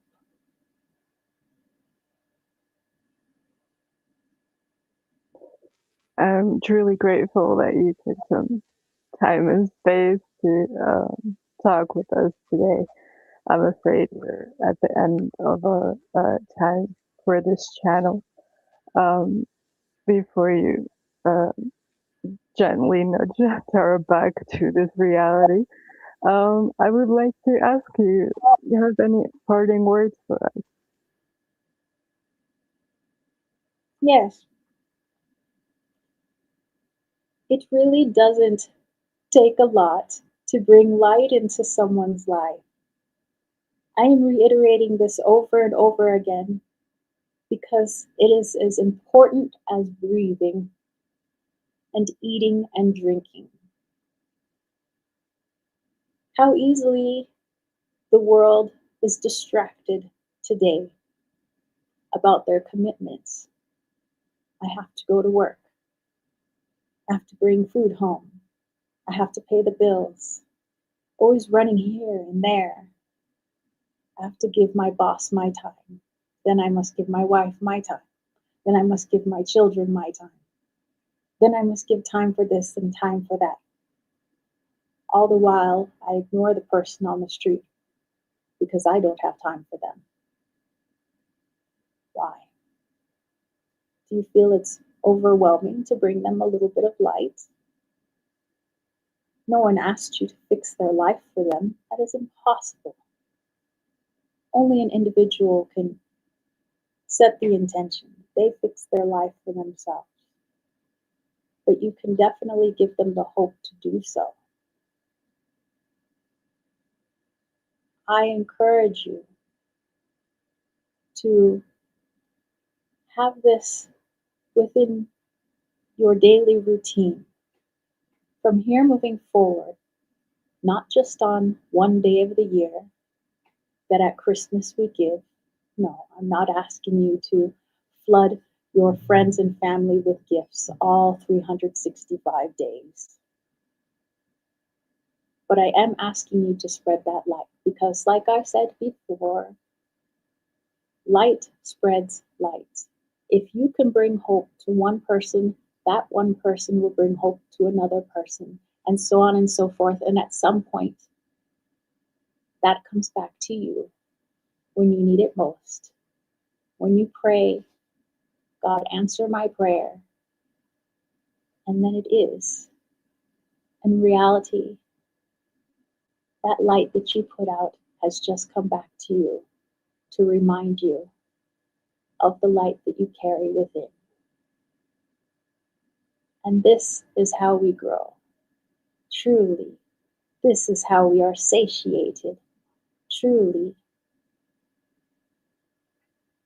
But when we isolate ourselves and decide that others are not worth helping, then we've given up on ourselves, and we find the rest of our life quite a struggle, because how we treat others is how we feel about ourselves.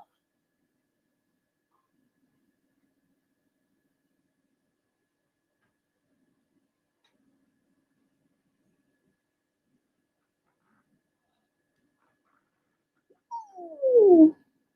Oh my goodness. Welcome back. Hello. Whew. Wow. I felt like, uh, wow. I don't have words right now. What did you think? Take your time. Yeah. I mean, yeah. I had a suspicion, but yeah, very nice. I really enjoyed the fact that he shared so much um light and loving messages, and I hope it spreads. I really do. Yeah, it felt so. I mean, first of all, it felt like he was so old and frail, and it was like, but in his mind, it's like that should have no bearing on what you do for others. It's like it doesn't matter how old you are. It doesn't matter if you feel like you can't get out of the house. It's like there's some way.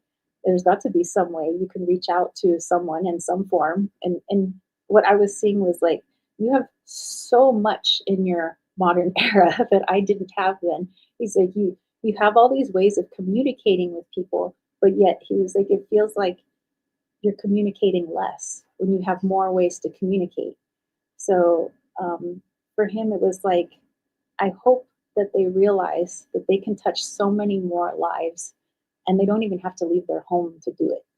So he's like, maybe you don't drive, maybe you're not out and about, but there is a way that you can touch people's lives. And he's like, and it's just spreading that kindness, letting people know that they're loved and that they matter. And it was just like, whew.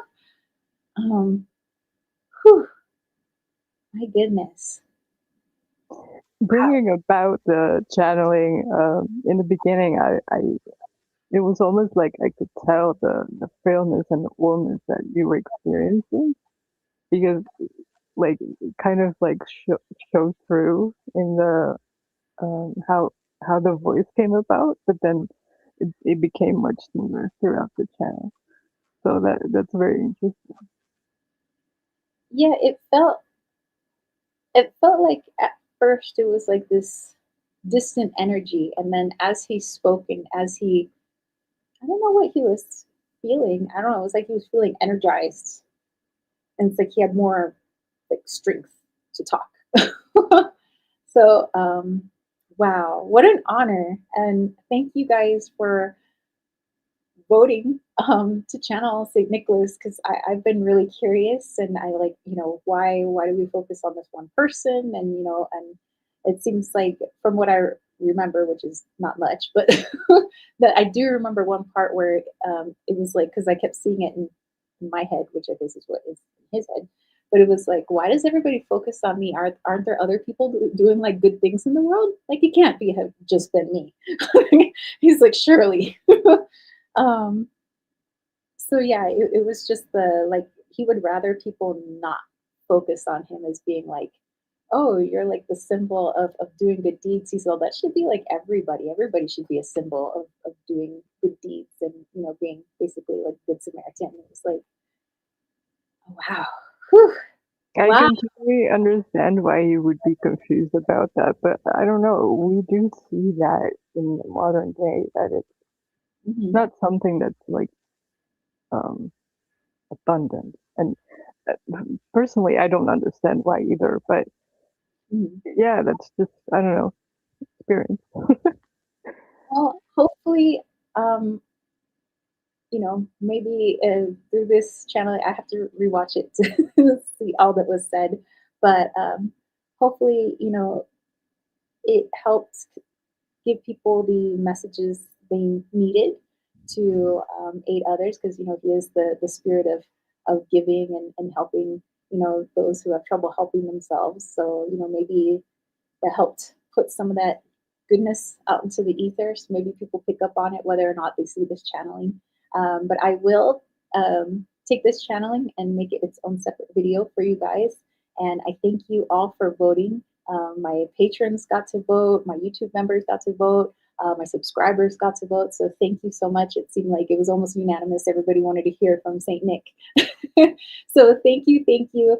And thank you to Lilith, who helped out with this channeling. I think she did a fabulous job. And thank you for everybody who offered her questions to ask, and also the questions, she had questions that she asked as well. And if people would like to do this in the future with me, just email me, tara@kittensweightsandtarot.com, and let's see what we could come up with together. But I do feel with my Patreon, my patrons on Patreon, they had voted for an exclusive channeling, and I was going to try and do that one on my own and see how that goes. But maybe we might go back and forth, like doing some where just like you let the energy talk, or having a guest interviewer. But I have absolutely appreciated my guest interviewers. So thank you, thank you, thank you, and thank you to everybody in the chat. And yeah, I guess we will catch you spiritual homies later. Peace, love, and chicken grease. Peace out. Bye. Thank you, Lilith. It's my pleasure.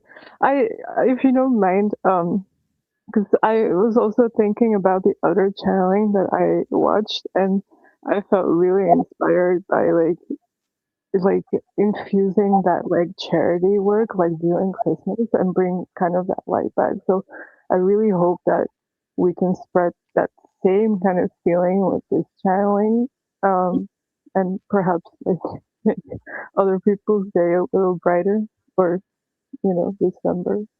Mm-hmm. Yeah, Um, I agree. And I well, I guess, wow. Now that I think about that um like Secret Santa, thing that I was thinking of doing with you guys, that I wanted you guys to join in on.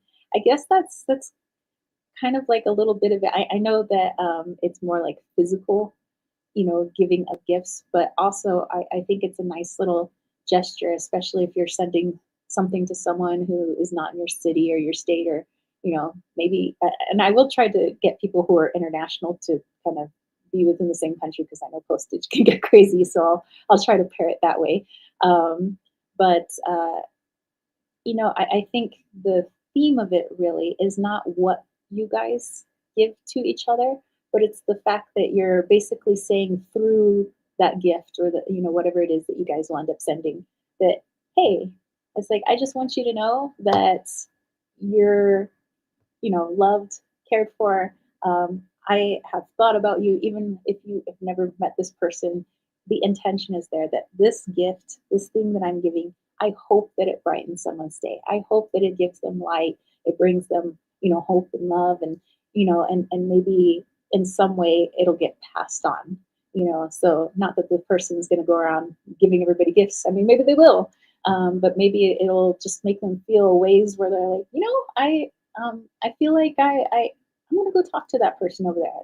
They seem like they need some cheering up, because they feel, filled with this love. And so, and that's, at least that's what I'm hoping with our little Secret Santa. So definitely, if you guys want, again, it's Saint Nick, Saint Nick at offairport.com, and just email your first and last name, your mailing address. I'll take all of those mailing addresses and I will mix them up, and I will send one mailing address to each email. And that will be the person that you get to send a little something something to. And it doesn't have to be extravagant. Again, we're just letting people know that someone out there loves you and cares for you. And yeah, that's the spirit of Christmas, and hopefully every day. Amen, sister. Could not have said it better. Yeah. So yeah, I mean, imagine if we had that in the world. Like, Real. Yeah. this world would be a very different place. Yeah, so what I've like understood from the other channeling, it didn't really come up here, but I thought I'd mention it, is that Saint Nick is very like comparable to someone like Jesus Christ. This is why I asked like if he's an ascended master because that's what I understood from the other channeling, and it's very fascinating that they all spread the same message of like nothing, nothing in this world is real except for love. Yeah, I was. Uh, like I said, I can't really remember all the channeling, but there was a part I remember seeing where he's like showing. I guess it was supposed to be representative of Jesus, like that like no matter what was going on in society at that time, no matter what his parents were telling him, like no matter what anybody told him, like he knew what he was meant to do. He knew what the right thing was, and he just did it. It's like like why wouldn't I talk to somebody with leprosy and try to help them? Like why wouldn't I want to help this sick person or this less fortunate person or this person, who feels like, they're at their wits end in this world. Like why don't we try to talk to those people? And not just those people, but everybody. Everybody's worthy. Like and it seems like this Saint Nicholas, like he wanted to embody that too, like that everybody's worthy. That they're just because somebody is without a home doesn't make them less than a person. Like that's ridiculous, in his mind. Just because somebody is crippled, does that make them less than a person? Like no, they're all us, and so it's our duty to basically help ourselves. It's like you help others, it helps you, and vice versa. Like that's part of being human. So that was an honor. It really was, even for me. Oh, and Time Harvest was saying, "We did great, gang." He says, throws gang signs, the heart finger. I only Thanks. got so I only got half a heart, so maybe wait, what side are you on, Lilith? Whatever. She would complete the heart. Or maybe we could just go like that. I love you. I know there's no parts and hearts. It's just all love. This is my gang sign, man. Orale way, amore. Yeah, homie. Amor, homie.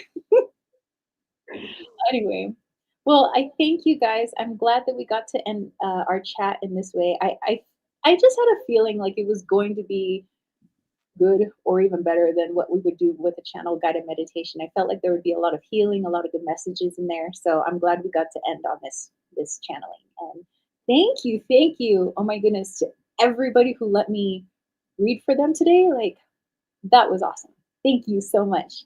And I hope to, well, we'll see if I could see you guys next Sunday. Like I said, we're gonna go on a little Jupi trip. So I don't know if I'll be able to do the chat then, but if not, I might do it at a different time. So stay tuned. So I might do it, let's say, on a Monday, or on a Friday, or a Thursday, or we'll see. So stay tuned. But I do want to get another chat in before Christmas. So yeah. Thank you, Tara. I think I kind of speak for all for helping us in the guidance and the messages and everything, and we really appreciate it. Well, thank you, thank you. And all right, well, I guess Lilith and I are both going to piece you guys out. So peace, love, and chicken grease. Bye, guys. Bye.